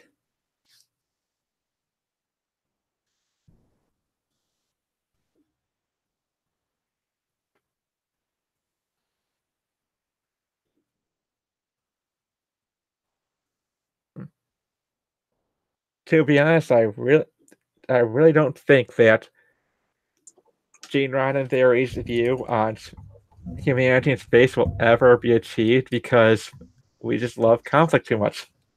I think we can. It's gonna be tricky as all hell. I'm gonna need to Well, we can be united if there's aliens out there we can kill.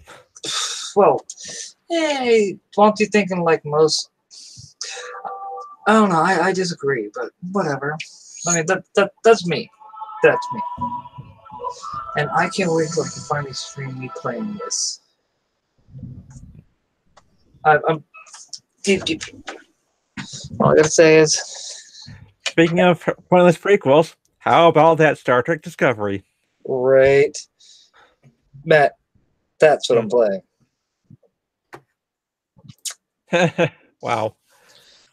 Hey, I'm loving me some Twilight Princess, man.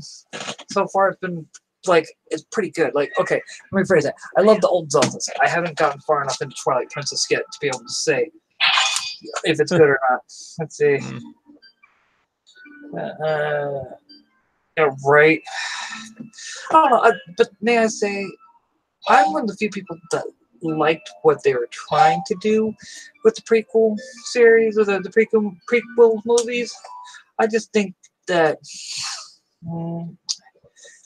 there was a lot of ideas that could have been done a lot better, that could have made for a lot more compelling of a story.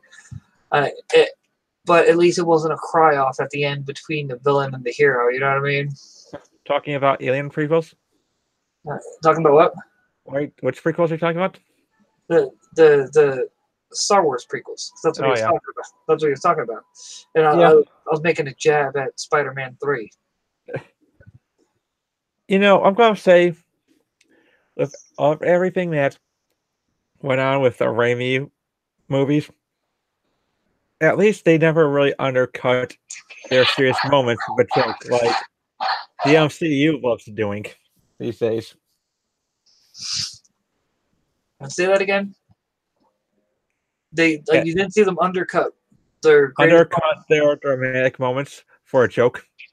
Oh yeah, yeah. That's it's like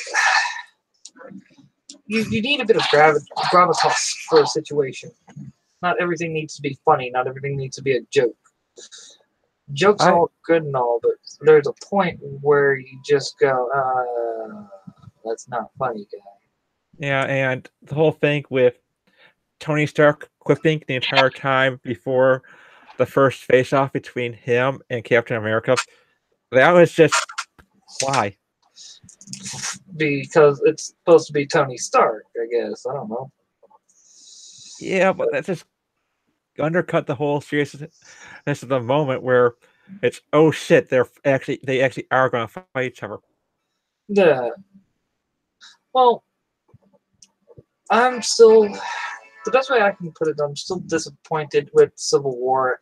I feel like it could have been. Like, I feel like they should have waited. You know what I mean? It should have been an Avengers movie. It's like, exactly. It should have been an Avengers movie. It should have been, like. Because think about it. They did Civil War, and then what? Like, literally. Was it a month or two after that they started talking about the Disney acquisition of fucking Fox. Fox? And it's like, well, if you were going to do that from the get-go, why didn't you just wait to make that movie? Like, you could have waited literally, like, 5 years, maybe. Because I think that's about right. Yeah, no. Because Civil War was like 2016, if I remember right. 2015, 2016. So they would have had to wait 3, maybe 4 years. So yeah, about the same timeline to make that movie, and it would have been an amazing movie. Let's see if I can get it. Let's see. They should have gotten Chris Evans to extend his contract. Yeah, well, Chris Evans is a douchebag anyway. Yeah. It's funny because I used to like Chris Evans. I thought I didn't have any issues with him, and now I think he's a freaking prick. You know what I mean? I think at this point now, during that time, he was trying to be Captain America, so he had to keep up this act. Right? No, I get that, dude. I mean, I'm not saying that he. What I'm saying is when he realized. I don't know how to explain it. It's like at some point Chris Evans lost his damn ever-loving mind. Like everyone and I swear it all these Hollywood types, they all lost their mind because Queen Hillary did not fucking win. And I keep calling her that for a reason. And it's because, think about it, the way they act. You had King Obama and Queen Hillary. That's the best way I can describe it. But no, but the thing is you'd think he would have been like looking at how all the fans at the comics are clamoring for them to remove the politics from comics. I mean, and look at all these actors that leave their that leave their politics at the front door. But instead, they decided to fuck up the franchise. I don't know. Come on. Sorry, I'm trying to get I want to try to get the screen better. That's right. Yeah. Let's see if I can do this. I might be able to do this. Let's where my camera? Kind of like a clip. Let's see. Not like that. Called out Civil War, but called it Civil War, but basically a superhero brawl that spilled out into the parking lot. Yeah, completely agree. Maybe I can do this. Let me try to give people the ability to watch me play the game. This is not going to happen. This webcam just doesn't. No. All right. back up onto the computer with you. Yeah, well, I'm trying. I mean, Yep.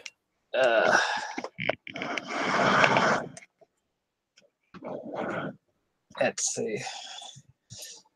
There we go. Roughly. I'm trying to get like I need to get something for this spot. Like once I have something there, that spot won't be so blank. And I gotta find something that I can fit in here. You know what I mean? Yeah. Because I want my little wall behind me to be a whole lot of geekdom. I think I have a rough idea what I'll put there. I actually do. I had these little TMNT figures from back in the day. Like not the actual figure, but they're in cases. They're like cheap dollar store TMNT figures that are still in their case, and I think would be awesome for that spot. Oh no! And this was one of the things I hated about the Wii, man. The nunchaku design. It's like, now I got my headset is wrapped up in my freaking. There we go. Yay! Finally, I'm I so want me a Switch, though. I so want me a Switch. Dude. Yeah. I think, like, and I'm not gonna lie, though, like, Nintendo Switch, there's, like, I think it's Breath of the Wild, the latest Zelda. I've heard good things about Odyssey. I've also heard that, like, the latest Smash Brothers badass, too. Seems like they've been hitting it out of the park. Right? Just when you think Nintendo's finally lost their touch. Because, come on, everyone was saying that with the GameCube. Like, the 64, they weren't saying things bad about the 64, even though 64 had some problems, let's just be honest. Why were they making cartridge-based games when they should be making a disc-based game? You know what I mean? Oh, yeah. But it's so... Not, huh? Sorry, but so Midnight's Edge has just released an update on Star Trek Picard, how it's in trouble, and that there's disagreements behind the scenes. Oh, why am I not surprised? Yeah, why am I not surprised? Like, I don't know. One, we already knew that. Let's be honest, Patrick Stewart's old. All right. Yep. Oh, okay. So you can't even go on the flag in the. Okay. But Patrick Stewart's already old, and let's just say it's one of those. It's the way I look at this, like the whole situation with Discovery, and then they were talking about more of the same with the Picard series. Like, well, we're screwed. I'm trying to remember how to do that now. The worst thing that could happen now is they announce Will Wheaton join the cast.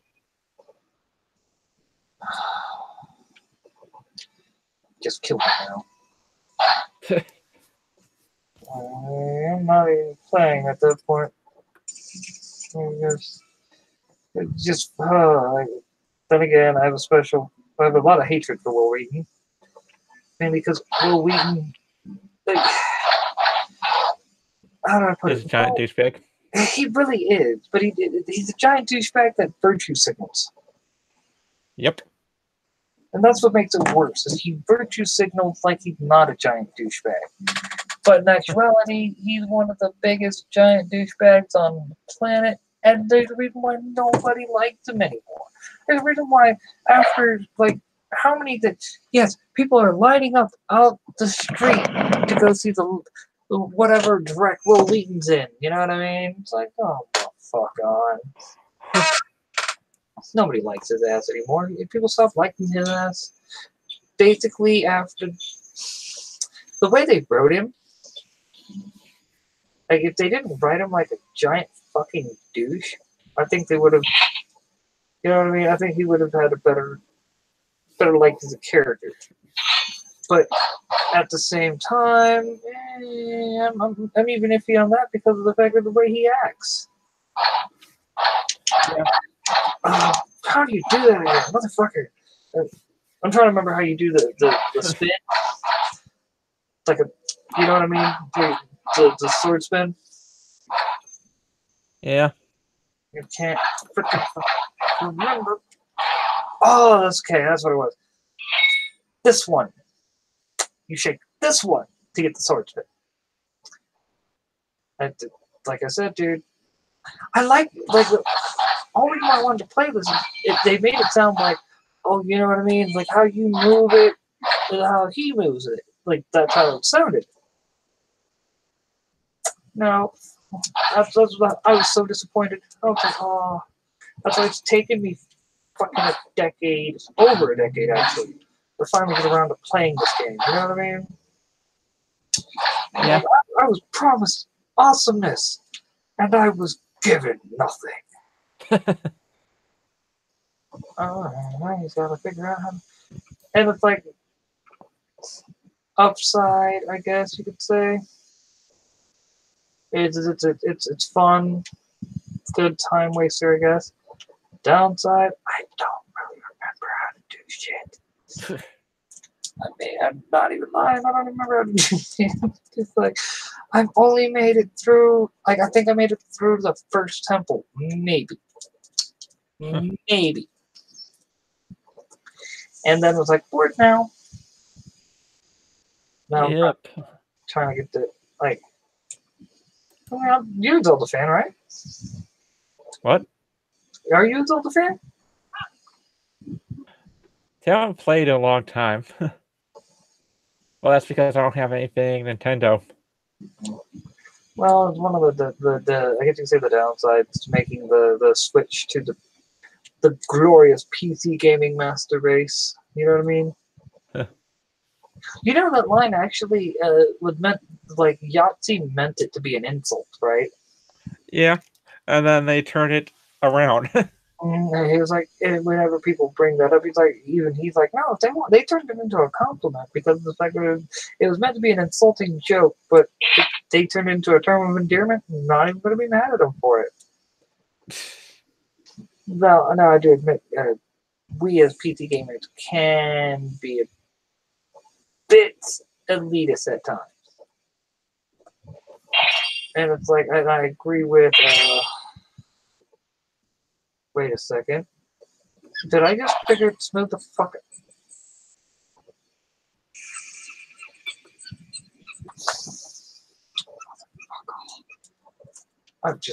I just feel dumb right now. That's a complete and utter accident that I did. Turned out to be exactly what I had to do. I had to bust out the lamp. And so a monkey could run up, grab the lamp, and help me get through this fog that was slowing me down. I feel so dumb right now. I feel so goddamn dumb. It's so simple.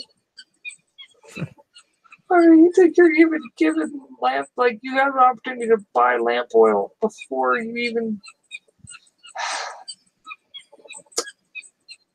I'm just seppuku now. That's all I gotta say. Yeah. I dishonor my family. All right, so I told you the origin of that joke, right? I think so. Where basically Sensei's son would constantly make that joke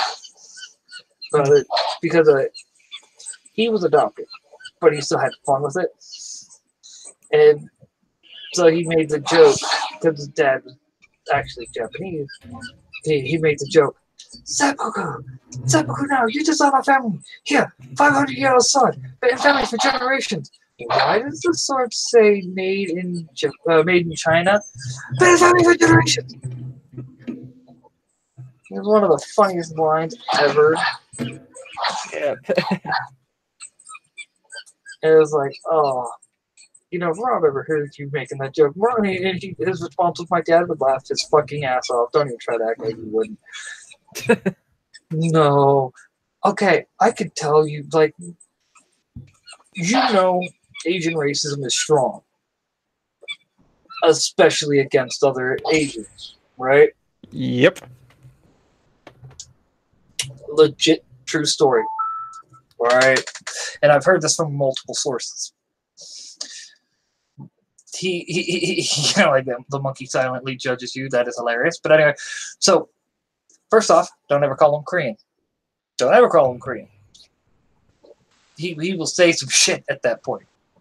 But him, him, Kuma, I do believe, Steven, and a couple other of his students. Okay, all having Chinese. They're getting ready to cash out and pay. This little kid's crying about how he wants a puppy. He goes up to the kid, hey, don't cry, little one. Just come back in the morning around like 6 or 7. They'll have plenty of puppies for you.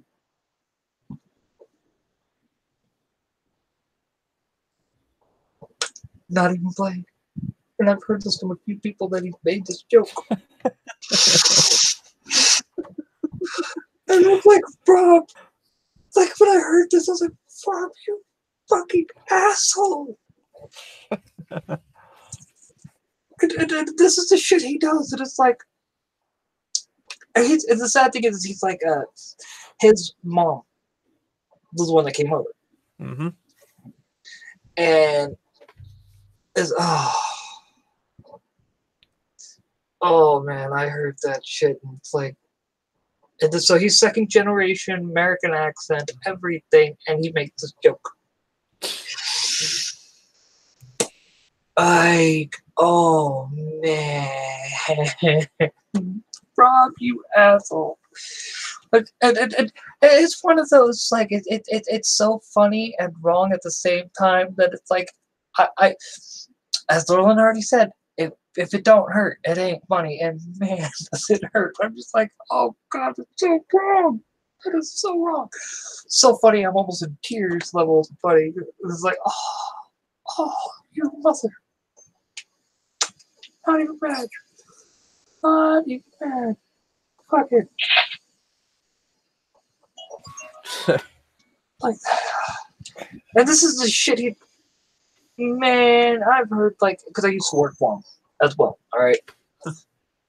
I've heard him make some jokes. Oh, God. I've heard him make some jokes. Shit's fucking hilarious. If only I was a better student. That's all I gotta say to that. If only I was a better fucking student. But either way, back to, like, I'm at the temple. Yay! Wait, no, I'm almost at the temple. I'm like right down the road from it, basically.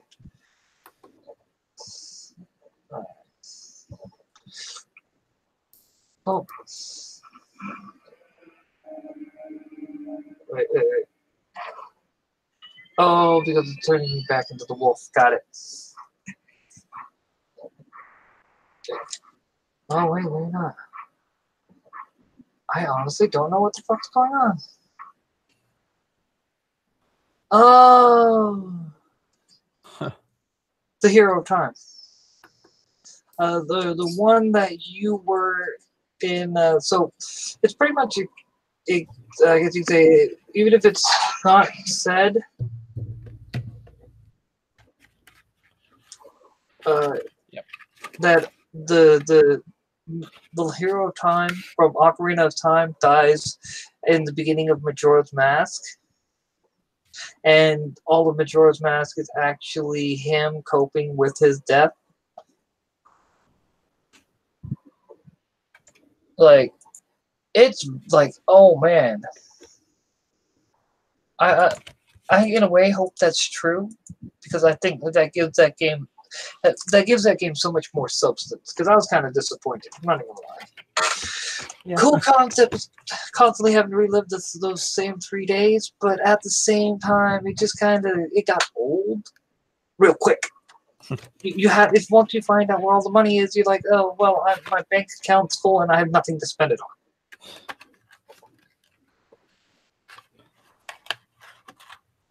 on. That's quite the problem.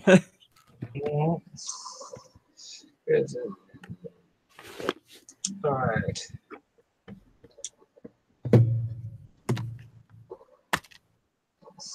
Okay. Hidden skill, ending blow. Enemies that are filled with energy will quickly recover and attack again, even when stunned by a powerful strike. The ending blow is a secret technique you can use on stunned enemies to end their breath before they spring back into action. When an enemy lies collapsed on the ground, stun Z target and press A without delay. Leap high into the air and deliver a final strike.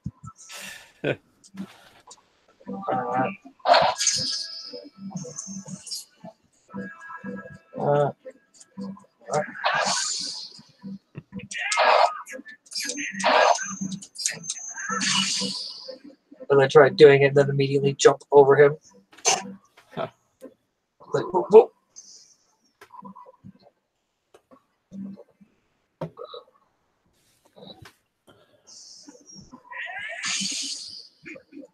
Yeah. Okay, cool feature with Wiimote, but man, I'm trying to keep the mic from picking up the speaker on the controller. Yeah.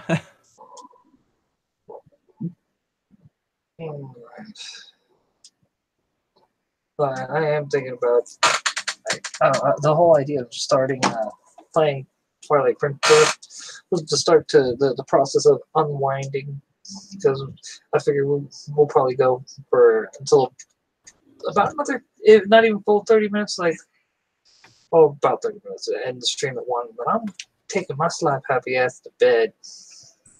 Probably a good idea. Oh, dude, no. Oh. How long have you been up? Oh, so I've been up since this morning. I woke up at like 10:30 this morning. All right, I went to bed pretty much like it's in. We got out of the stream last night, and I was crawling my ass in bed. Okay. And that was around 10:30. I slept like 12 hours, dude. Yeah, that's a good time. Good amount of sleep. I normally sleep about 6. All right, 6 to 7. But you had quite the stream on Friday night, and then a morning stream. Right. I still feel bad for calling you Chinese, dude. No, it's fine. It's fine. Well, I think what you said you were Vietnamese, right? Yep. Right. Because I think I've got to remember it. Needs to be remembered. Yeah, but for me, Go ahead. it doesn't really matter because I've taken so much hate for being only half Asian that if you call me a different race, doesn't really bother me. I can see that. In fact, one of the dumbest things conversations I've ever had at work was with this woman who I was fairly certain that she was a retired stripper because she was not the brightest of bulbs. So, see, one day at work, she asked she tells me that no Asian could be as tough as as good of a fighter as a black man. And I go, how about Bruce Lee? She goes, Bruce Lee's Chinese, not Asian. Just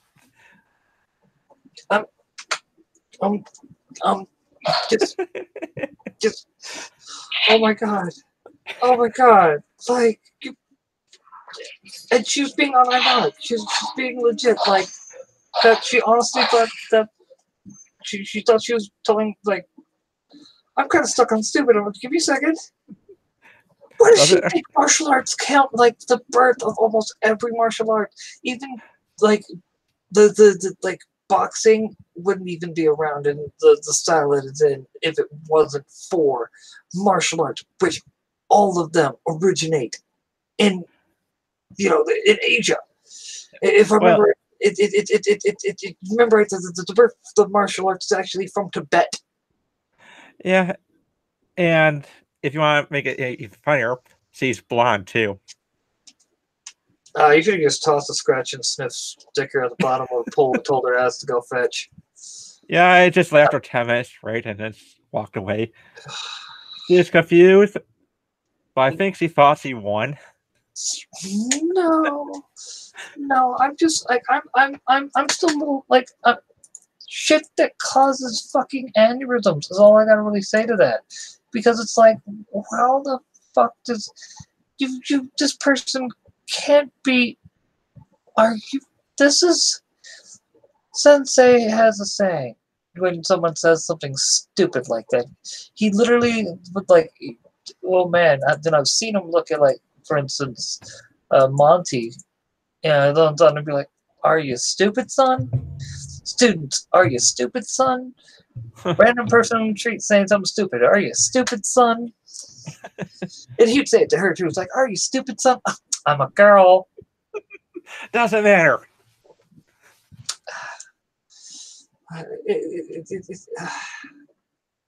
God damn it, dude. Like, I'm still just why?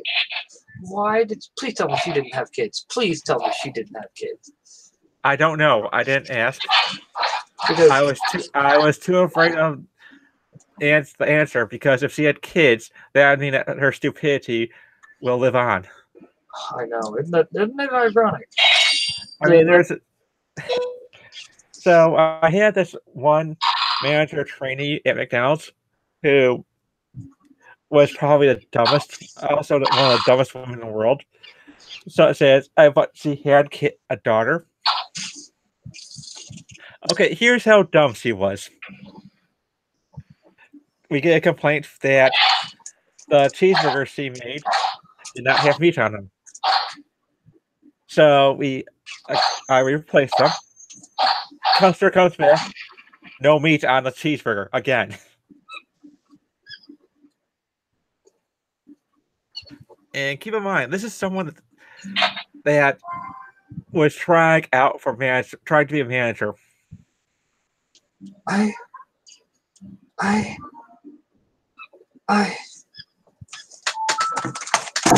Purge. Oh my god. Purge the planet before we spread. Well, the good news is that she didn't make it to management. I don't bet. How do you fuck up? Like, it's not how it's. It says it in the name, cheeseburger. It's not a burger if you don't have the meat in it. I just. To be honest, I had some fun messing with her. Like, whenever we got orders for cheeseburger, no cheese, I'd put in the hamburger wrap. She'd call out. She'd ask for the cheeseburger, no cheese.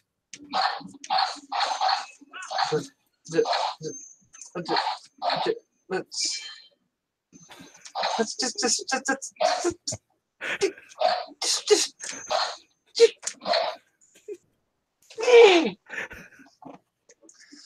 What's funny is I actually had the slingshot equipped. Just, oh god, bitch, it's a fucking hamburger. Oh my god,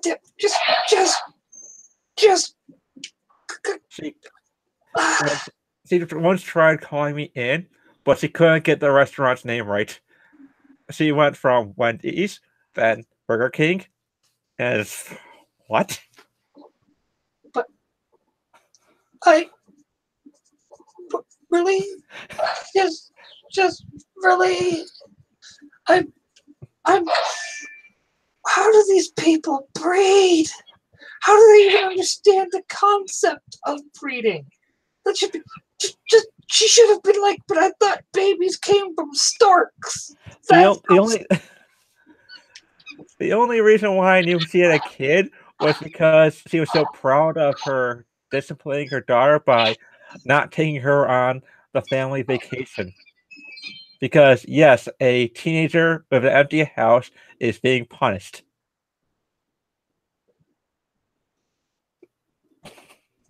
I'm just done. I'm just please please tell me the kid at least had some intelligence. Like the child got intelligence from the father. I don't know. Never about the kid. I'm actually like, oh God, like I'm like this is and just wow, someone just no, why why can't we have nice things like intelligent people that aren't, oh God. I'm literally trying not to have an aneurysm as I speak, because that is just that's just straight stupid. Like, there's no excuse for being that stupid. None whatsoever. Yeah, I no longer can tell anyone that they're the dumbest person I've ever met because I know that's not true. Right? It's like, oh man. Once I had a teenager who we managed to convince to go into the stock room to go get the dehydrated water for the dehydrated onions.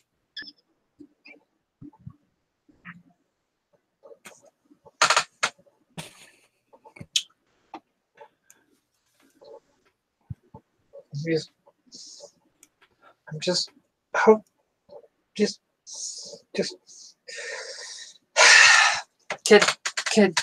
can aliens please finally nuke us? I think we need it. Like this once again, and this is why I'm becoming more in favor of Heinlein civilian citizen structure. Yep. Oh man. Like I said, flips keyboard purge. We spread out into the galaxy and fuck, dude.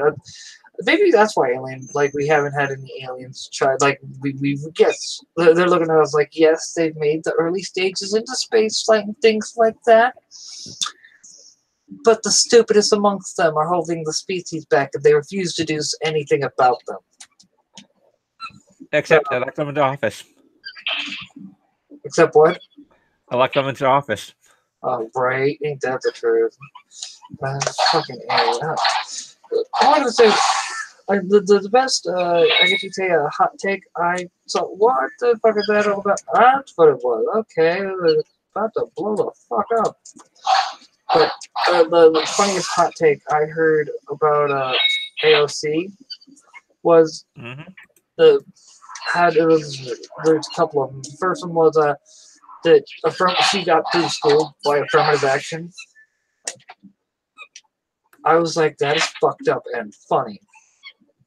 And the second was the only way she got through school was by sleeping with all her professors, including the women. She's an economics major, all right? She was. Wow. Like, yeah, she has, if I remember, she has a legit master's, or, well, not legit, but she has a master's in economics. And yet she doesn't understand the first thing about economics. And I would, like, if I didn't know any better, I would swear, like, she has to be, like, I'm sorry, I swear she's, like, controlled op. Like, someone in the Republican Party had a brilliant idea. Since, you know, Cenk Uygur and the Young Turks are trying to find people to become Justice Democrats that are that have the likelihood of getting, I'm not going to be able to get that, but that are going to be easier to get elected than, you know, anyone we bring up, then let's just, because apparently they're holding casting or not casting, but might as well have been with the way AOC has worked out for him. But like Tucker Carlson did an entire bit about it, but it's basically like someone in the Republican Party was smart and like, wait, we can use this. We can use this to our advantage, guys. All right, what we do is we allow this thing to happen, but we send someone in that either is too dumb to realize that they're doing us a favor, or is a complete and utter fucking controlled op, and will just make them look bad and just use their own talking points against them and things like that. Like that some people shouldn't be allowed to procreate or vote. Yeah. First one makes too much sense. I know, right? And I'm really not trying to be mean. I'm just saying that at some point, when you have to remind somebody to breathe, it's generally a sign that you don't want them in office. I'm just saying. To be honest, if I had to remind someone to breathe, I wouldn't remind them. Well, I'm just saying. Well, holy shit. There's I'm saving this image on Twitter. It's basically from the original Legend of Galactic Heroes anime. And during this one politician is probably the most self-aware on the Democratic Republic side, where he states that politicians are not the superiors. They do not contribute anything whatsoever to society's productiveness. And someone took a blue check mark from Twitter and put it over his head. Oh, God. With the caption of, "We don't contribute anything whatsoever to society's productiveness." You need to send me that, because I need that in my life, bruh. If it's as funny as you say it is, I need to see it firsthand, because I need it in my life. Oh, man. That's awesome. Because that's just, it's just, and may I say, the thing that gets me the most about this is the fact that these are people that should know better. I really should know better, but they don't. Oh, yeah. They don't. It's like, I'm just gonna, you know what? Nah. You know what I mean? The never-ending decisiveness range. And what's funny is the fact that it's like these people think they're going to, like, I don't know what these people think at this point. I've given up trying to peer into the mind of your average fucking, I guess you'd say, member of Congress.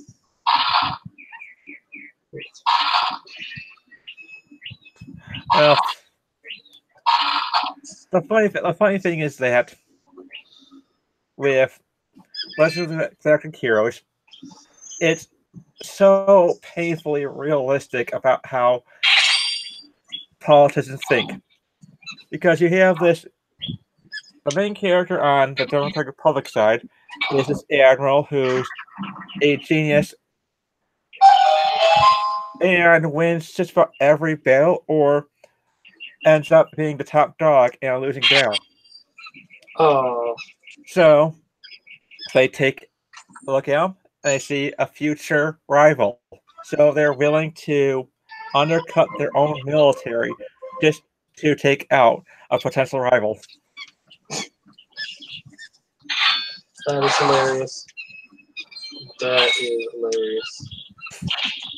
Oop. See, and shit like this is why I'm just like, we may be fucked.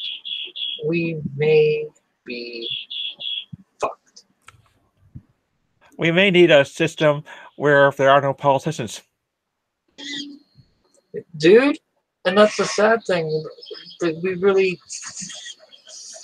really do need a system where there won't be any politicians. Because, well, that's why I'm a firm believer in like term limits for everything, and the only way to be a career politician is if you are doing so well that you are able to move up in the ranks, because people know, all right, you're like an alderman, you district was straight during your times as an alderman, you do, a couple terms there, mayor, a couple terms there, senator, a couple terms there, governor, or congressman. If I think they're one and the same, I'm getting tired. So I'm like, I think governor strictly state, congressman is representative of the state. Like, you know what I mean? Like, governor leads the state while the representative goes off. You know what I mean? I think I got that right. Like, okay, so the whole point of the House and the Congress was meant of, the Senate, House, and the Congress. And the whole point was the checks and balances. Senate was mainly predominantly people that were appointed by the governor. The governor knew what, the elders in the area, and would say, okay, this guy's got a good head on his shoulders. He lives in this area. Let's have the Senate. It's why it's set up to where if something gets passed through Congress, the House, it has to also get passed in the Senate, because because the elected officials at the time were like, okay, this is really good for us. Great move forward. Though those who lived a life of, varying degrees that were generally really wise and well thought out would go, no, that's a bad idea because it could affect us in ways that we may not necessarily understand. That's what the Senate's job was to do. Then it became an elected position. And basically your whole point is you're supposed to look at these bills and be like, no. That's bad for us as a whole. It's not just bad for people within my district, but bad for the country as a united thing. But that's also why federal law was meant to be something that is more like meant to be like guidelines, if that makes sense. Yeah, I think what we should do first is make a law so that bills can't be any longer than 2 pages. I agree with that. And it has to be. And did you know that the original laws were actually meant to be understood by even the most common of laymen? Yep. We need to go back to that. We still need to go back to that. There's one thing that does drive me nuts. Unfortunately, we have too many lawyers in office. That's another thing we need to get rid of, is giving them all the goddamn lawyers. And, like, lawyers have their place in our society, but they also have caused us too many problems. You know what I mean? Like, prime example, let's take Obama, for instance. He was a constitutional lawyer who, prior to becoming a senator, him and Michelle had lost their license prior to, you know what I mean?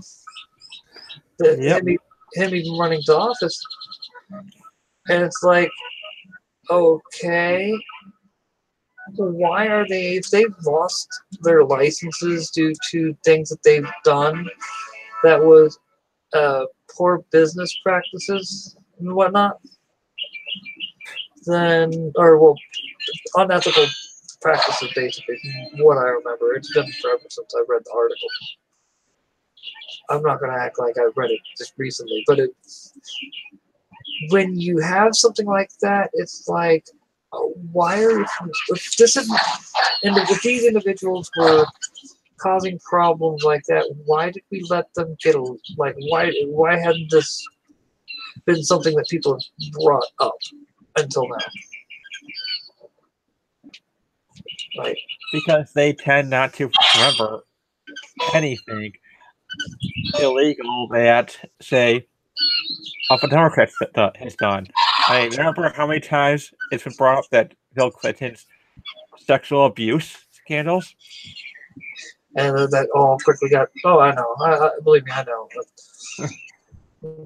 Like, even before running for office, he had a lot of scandals that were coming out, and it's funny because it's like it's why it made it so fucking like what Clinton did, or not Clinton, but Trump did with having the women that had accused Bill there at the debates. Huh. I'm just like, that is hilarious. And it's not that we need to go back to not having political parties. We had political parties even at the birth of the nation. What it was we had a wide selection of political parties. Like, it's like we had like 5 different political parties in early America. We didn't, like, it wasn't until the roughly about the 1800s that it finally went to just being Democrats and Republicans. And even then, it was just because those are the 2 parties that had maintained continuous standards and ethics and things like that, and was able to get voters to the polls and in their favor because they spoke to the voters in a way that the average voter appreciated. Because let's be honest, politics is a whole lot of, I guess you could say, kissing ass. Pretty much. Like, there's a reason why the lawyers and the thing that lawyers and politicians have in common. They're both professional liars. You know, it's really funny how how often the opposing party will claim that a president lies when it's pretty much given that a politician lies, especially the president. Right? You know, except Lord God Emperor Trump. He never lies. He's 100% a virtuoso of goodness, and if you can't tell people, it's really. I can tell it's sarcasm. Like, but you know, my whole thought with that is it what makes it funny is people knew what they were getting with Trump. Like, it's funny because I've heard like people bitch about how Trump's not nice. He's a bull. Yeah. Obama fucking bent over backwards to make every other country's leader, like, I guess you could say, to make every other country feel better about what we were doing in the Middle East. Like, literally one of the first things he did when he was elected, like, within the first month, he was going on an apology tour in, like, the Middle East and whatnot for the things that America had done, and then continued doing the same. And then it's like I point out to people, didn't Obama, like, I mean, the left hates when I point this out, didn't Obama get elected on an anti-war policy? Yep. I'm just saying. And then he got us into 5 more countries that we didn't need to be in. What the fuck were we doing in, if I remember right, Somalia, Libya, Sudan, and, I think it's Yemen and Pakistan? What the fuck were we doing in these countries anyway? Oh, well, Pakistan, we were just doing black ops against ISIS and Al Qaeda. Doesn't matter, we shouldn't have been in those fucking countries. Pakistan's got a government. Pakistan's got its own military. They don't fucking need us. Let them handle their own goddamn problems. Look at Libya. Libya has literal modern-day slavery. Alright? Yeah, Obama. Yeah, that's pretty much it. Dropped like 20,000 bombs in his 8-year presidency, if not more. Billions of dollars wasted on wars that we didn't even need to, actually trillions, I should say, that we didn't even fucking need in. Hillary Clinton, we came, we saw, he died. Now Libya's in fuck all trouble. Yeah, no. What happened to the anti-war president that everyone elected? He was never there. I know. Just. Shit's just retarded, yo. Yep. Shit's just retarded. The funny thing is, I'm just sitting here, fucking, not even trying to get through the temple, just trying to get far enough in to where it's actually worth me saving and quitting for the night. Right. I don't know, dude. Like,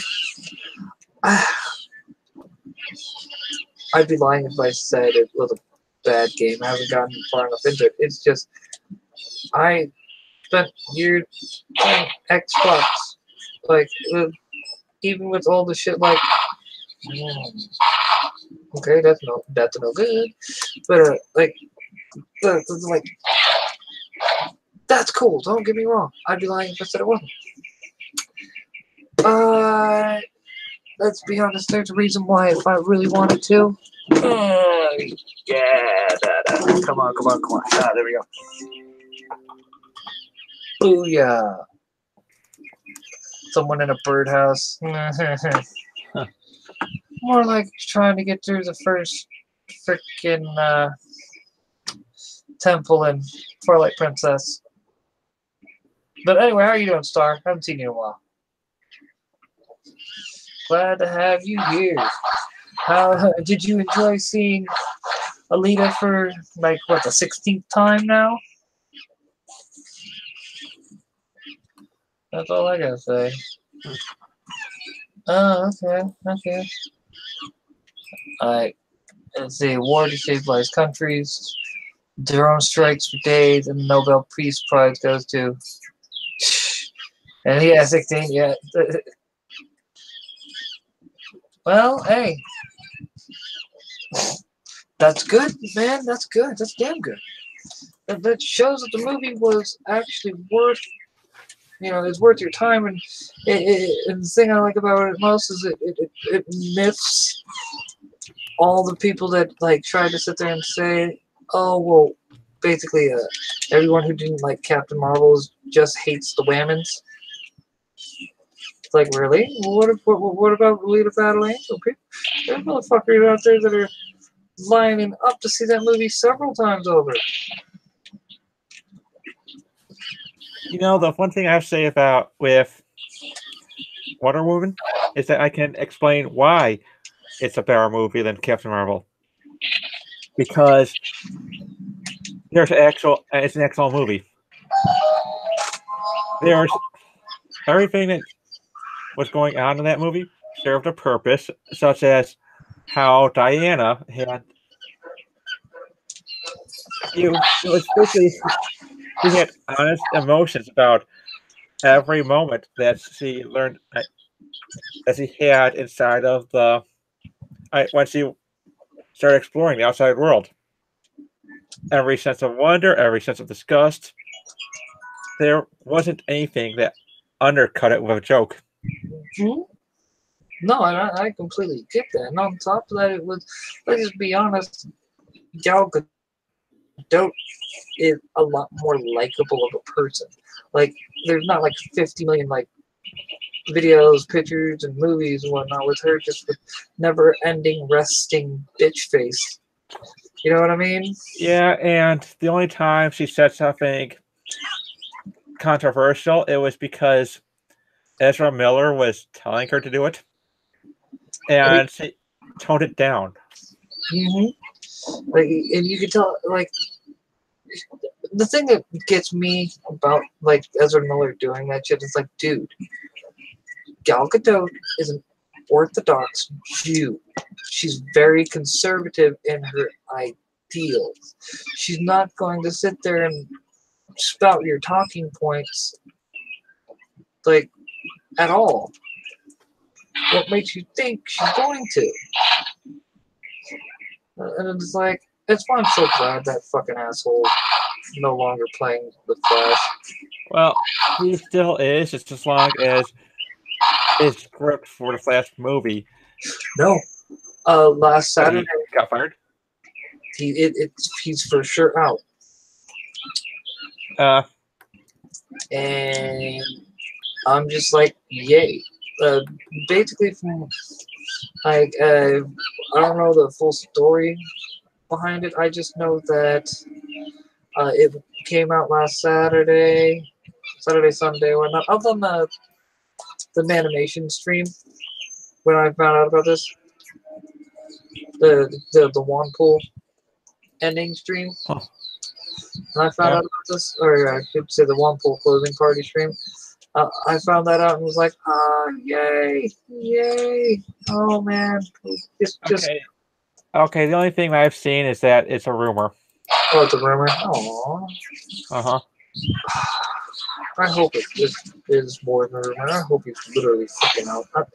And you know, the thing that really irks me about that is I could have overlooked Ezra Miller's kind of I don't know how do I explain it. His oddities, I guess. Yeah, we'll go with that word. His oddities. But at the same time, everything he did outside of playing the Flash, and he wasn't in characters, what drives me the most nuts. It's just like, Oh wow! Right next to the article was an article where Will Wheaton attacks PewDiePie. yeah. Which, okay, don't get me wrong, I understand. PewDiePie has said some things that was very inflammatory. He's done some things that was very inflammatory. He apologized. Can we move the fuck on now? No, because the suitor, there was a suitor that named, I said, subscribe to PewDiePie, as he is killing Muslims. So of course the left can't move on, despite the fact that what was said in his manifesto, so that this was a extremely mentally ill man. Extremely mentally ill man with enough intelligence to be able to go, hey, I know what I'll do that'll cause the culture war to go from being like a cold war to a hot war. Like, and then, sure enough, like everyone who has a brain was trying to tell the left, hey, knock it off. You're buying into exactly what the dude wanted you to buy into, and the all the like left wing media pundits are like never let a tragedy go to waste. Nope. Unfortunately. Like, and I'm just, and it mad me because it's like, okay, I get it. PewDiePie's tried doing edgelordy shit and it bit him in the ass. Who hasn't tried doing edgelordy shit and have it bite him in the ass? I'm pretty sure a lot of them have 10-year-old tweets that will say otherwise. Right. But either way, I don't see the point in even getting mad about it at this point. It's more of, at this point it's why, the best way to describe it is it's why the culture war has become the way it has, because you have the come on, let me go, ow, freaking plant ate me and then spit me out, fucking day old tofu. Or I should say, like, I'm tofu in general. Yep. It's nice having something unpolluted by SJW crap. They're trying their best to destroy a leader. Oh, you know they are. You know they are. And the reason why they're doing it is because she's a strong woman who doesn't, you know what I mean? Who didn't need a man to be strong. She didn't need any of these things to, like, she was just a well-written, well-liked character. Everyone enjoyed it. Everyone was like, okay, we can, you know what I mean? We can see this movie. It stuck to the source material, which meant it didn't have, you know, far left talking points, and it was just meant to be a badass action movie with a strong female character, but it's a proper strong female character, not best way to put it, not like Carl Manvers. Like there's nothing like the best way I've heard it put was that she had no growth. She had nothing to make you feel like she could possibly fail. Like, and you know she's not. I mean, just rules of, I guess you say, fiction. You, especially this type of fiction, you know the hero's gonna win, but at the same time, it's, I guess the best way to put it's that suspension of disbelief. I guess is the best way to put it. Without the suspension of disbelief, all you have is a movie where the hero is just like, you know what I mean? Not man-hating, exactly. Exactly. For this thing, you can't expect to get anywhere if the people that you're trying to get to come see your movie, which, mind you, these motherfuckers know comic books are predominantly a male space. We're inclusive, but this is still a predominantly male space. Why is those who are more than likely the fans that are going to go see your movie, why are you going to, why are you trying to make them feel uncomfortable? It's like the Wonder Woman and the all female screenings. I mean, that in most countries, that does still fall under anti-discrimination laws. You know what I mean? Yeah. No. But the bomb, basically, creature. It's a bomb creature, and it's like I went, killed him, picked him up. Come on, and then it wouldn't let me. I throw the bomb, hits wall, comes back right to my feet. I'm just like, you motherfucker. What is it? I don't even remember. I think it's like it's a common trope in movies where you got the villain that's constantly thinking, got these great ideas to handle the protagonist, or is it the antagonist? Yeah, the protagonist. But because he's got such stupid help, the help keeps getting him injured, up to and including with explosives. I'm gonna throw this explosive. Brings it back. No! You know what I'm talking about. Yep. MG. Because that's a great fucking episode. The Lake Titicaca episode of South Park.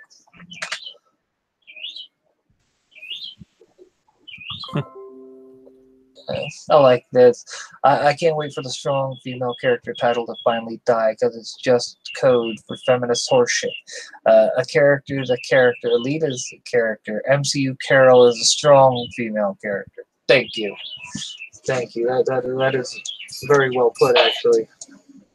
And it's like, you know, I don't mind. Like, let's be honest. None of us mind strong female characters. None of us do. But, oh, motherfucker, because, you know, Link had to be facing the other way like a fucking retard.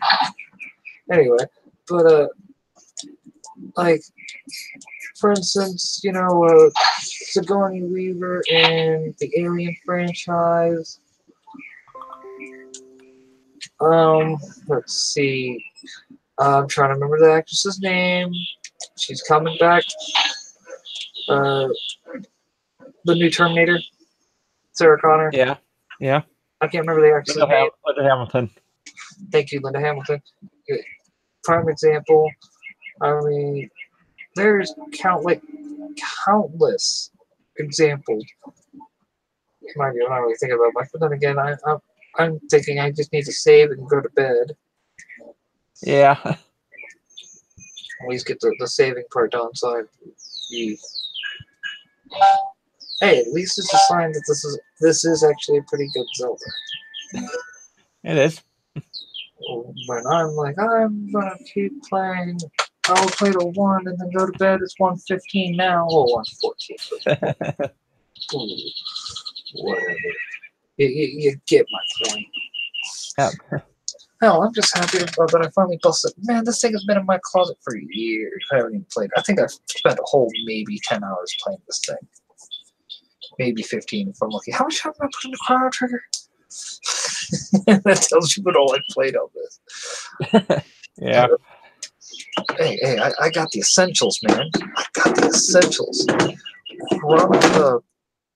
Legend of Zelda 1, Legend of Zelda 2, Link's Adventure, or I should say the Legend of Link or whatever that one was, and then Chrono Trigger. I got A Link to the Past over there. Super Nintendo's in the closet.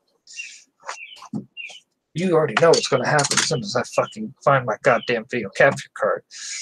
Oh, definitely. It's nothing like there's something like going back to the old Super Nintendo games. Dude, I can't wait until I can stream this motherfucker. I mean, I'm gonna bust out my Xbox. I'm gonna use my mom's PS3 because mine sounds like a goddamn wind turbine. Play some. Well, actually the one game I have for it, I have on my Steam account, so I really don't even need it unless I can find, unless I pick up something like Metal Gear Solid 4. That'd be fucking badass to stream because I do have 1, 2, and 3 over there. At least I should. Let's see. I got some fucking good ones, man. Like bust out my PlayStation on my storage. Getting into a working Dreamcast, and I go through Dreamcast like crack. It goes through the crack, and I'm not even playing. I've killed 2 Dreamcasts. Okay, that doesn't sound like much, to most people who are unlike what I was on like my 5th fucking Xbox One or Xbox 360. But no, the Dreamcast is a well-made system. Playing the Dreamcast to death is a badge of fucking honor. Not sure what them says. No. Come on, Matt. Come on. You already know mine. You already know. Bust out tactics. Down on that guy. I even have Gex down here. I still need to give this a shot. Buddy of mine gave this to me back in the day. Like we're talking like 3-4 years ago.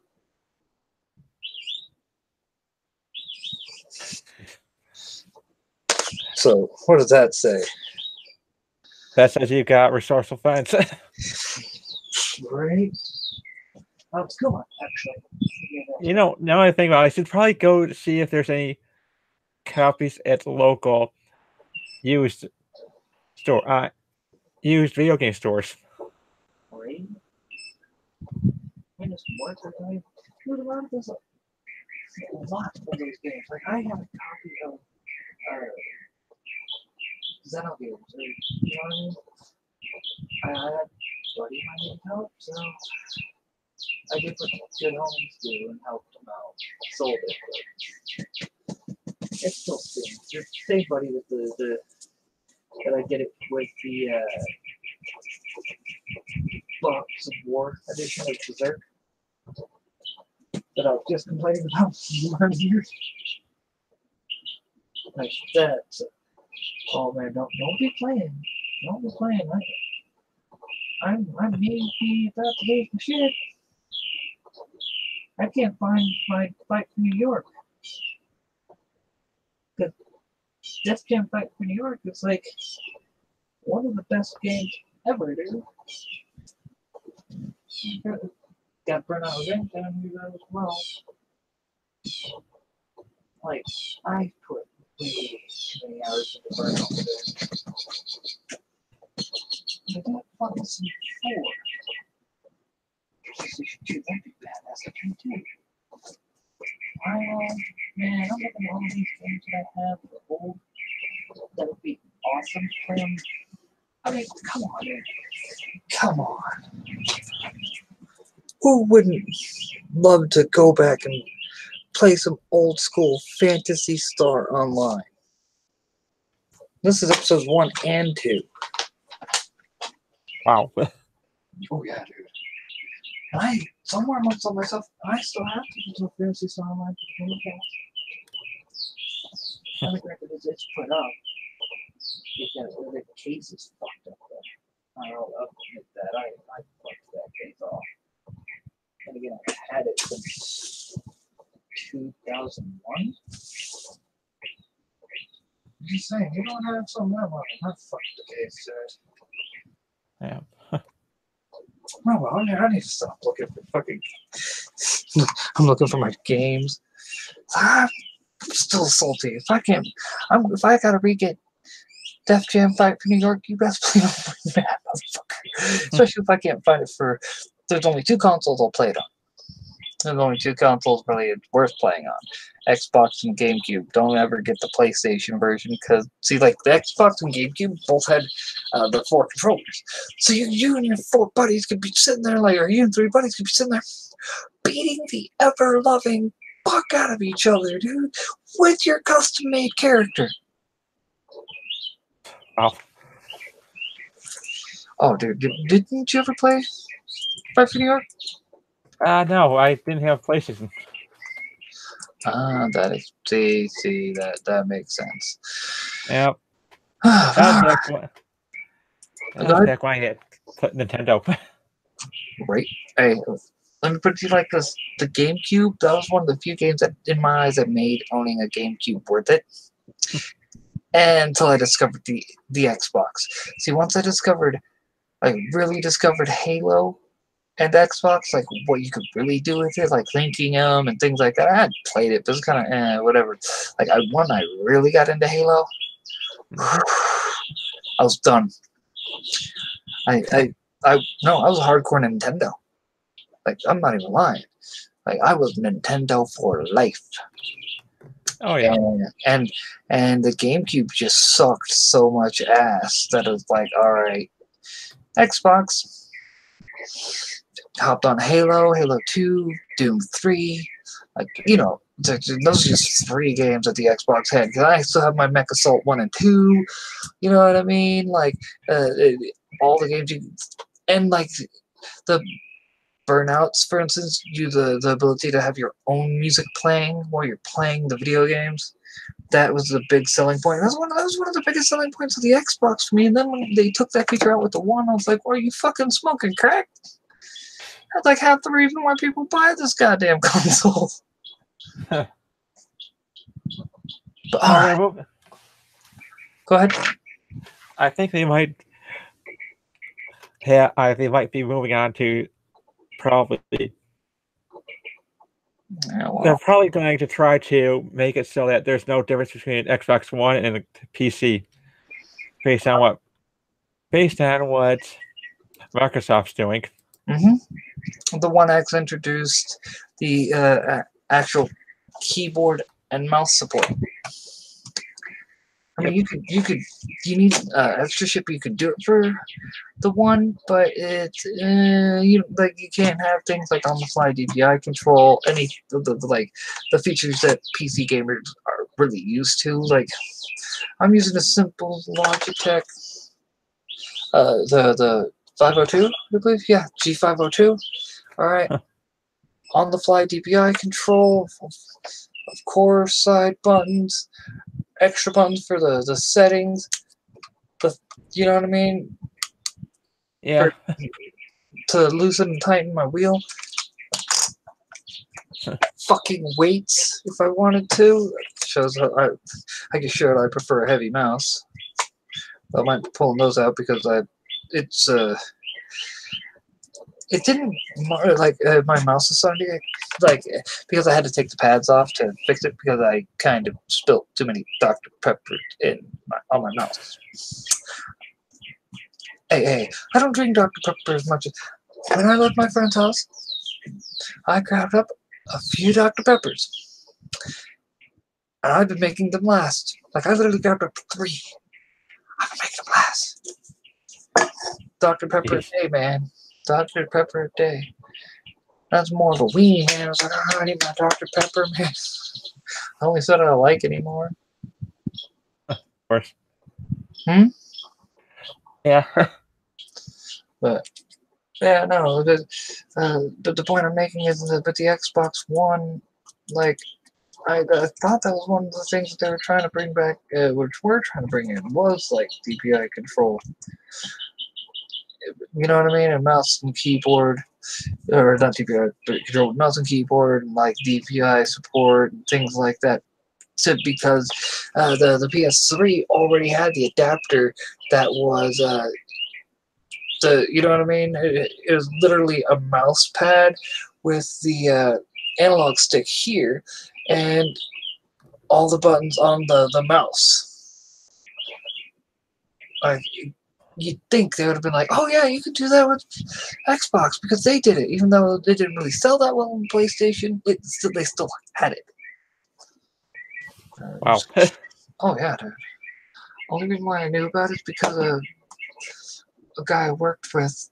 It was actually the department manager over electronics when they're in Salt Lake City when I worked there. And let me show you real quick. Go Chrome on. Oh yeah, I forgot I'm using Chrome because streaming.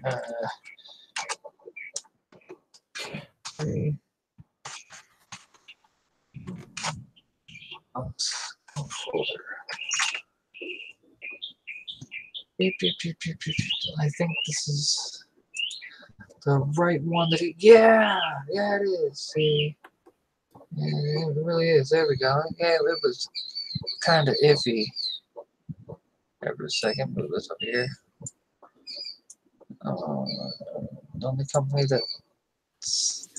The only company that seems to be making making actual console, but not shit PCs is Nintendo. Yeah, pretty much. Let's just be honest about that. Then again, not that I really play on console. This is what I was talking about. Dude. Oh wow. Yeah, dude. And for some reason, it's not letting me do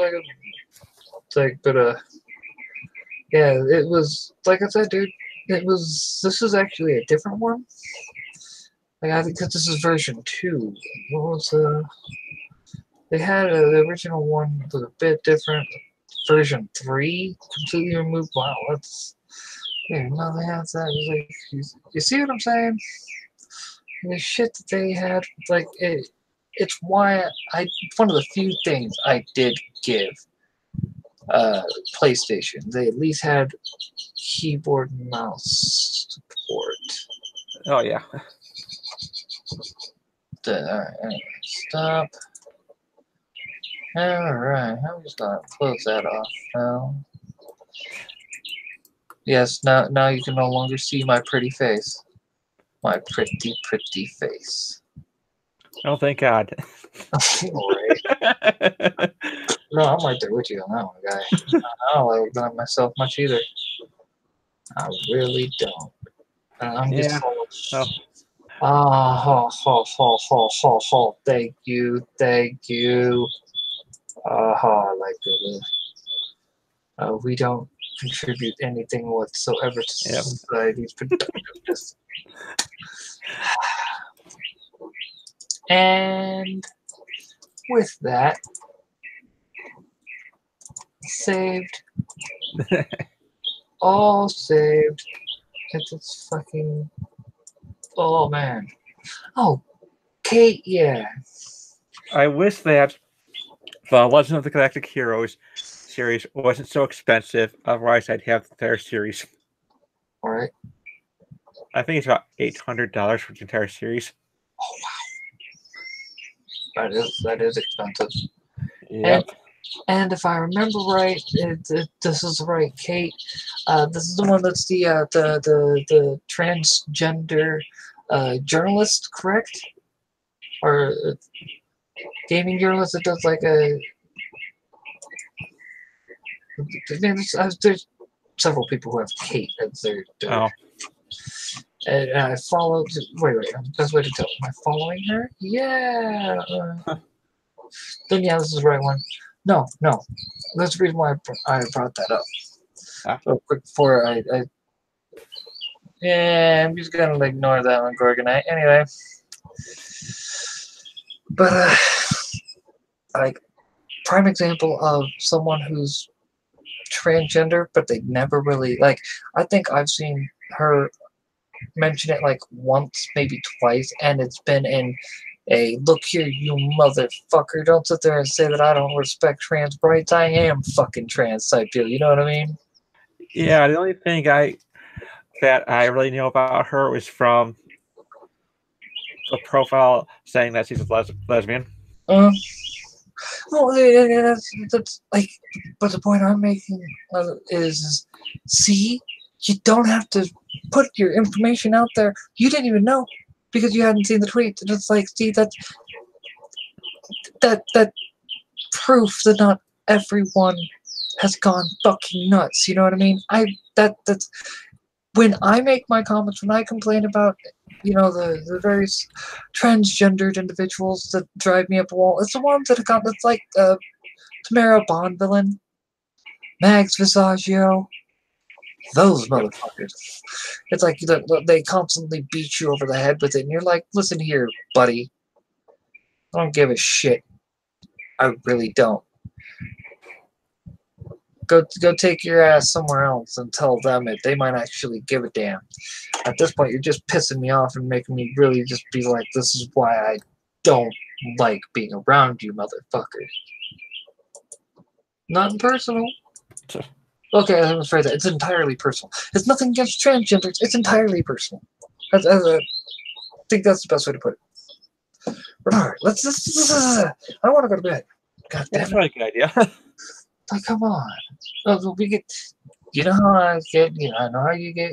Especially when good conversations being had, and I'm a firm believer. Those who watch these live streams, like Gorgonite, for instance, and you know, like Star and things like that, they watch it because they enjoy. They see we're having fun, having intelligent conversations, and they enjoy it too, because that fun, that positive vibes, positive energy bleeds through the stream, and they get some of it too. Except for Gorgonite. Gorgonite's just a soulless abomination that's, you know, one day will kill us all, but there's nothing we can do to stop it. Ain't that right, Gorgonite? Nah, you don't need to answer her. No, that's true. No, more than likely. More than likely. All right. Gorgonite's probably like, motherfucker! I'm not even mad. But, alright. And for those who end up watching the stream later, Matt, if you'd be so kind, you know, you're closing. You can catch me at Matt Tran on Twitter. There's also at the Mythoverse if you want to learn more about the Mythoverse through Twitter. Which, mind you, on Kickstarter, April 25th. Be there or be square, motherfucker. Just saying. Now, if you just think you're uncool enough to be able to handle that awesomeness, I completely understand. And also, another pitch right now, another IGG going on that you need to go over and back. You need to back Sporkman Goes to Japan, Volume 1 through 3. Come on, hashtag Order of the Spork. Huh.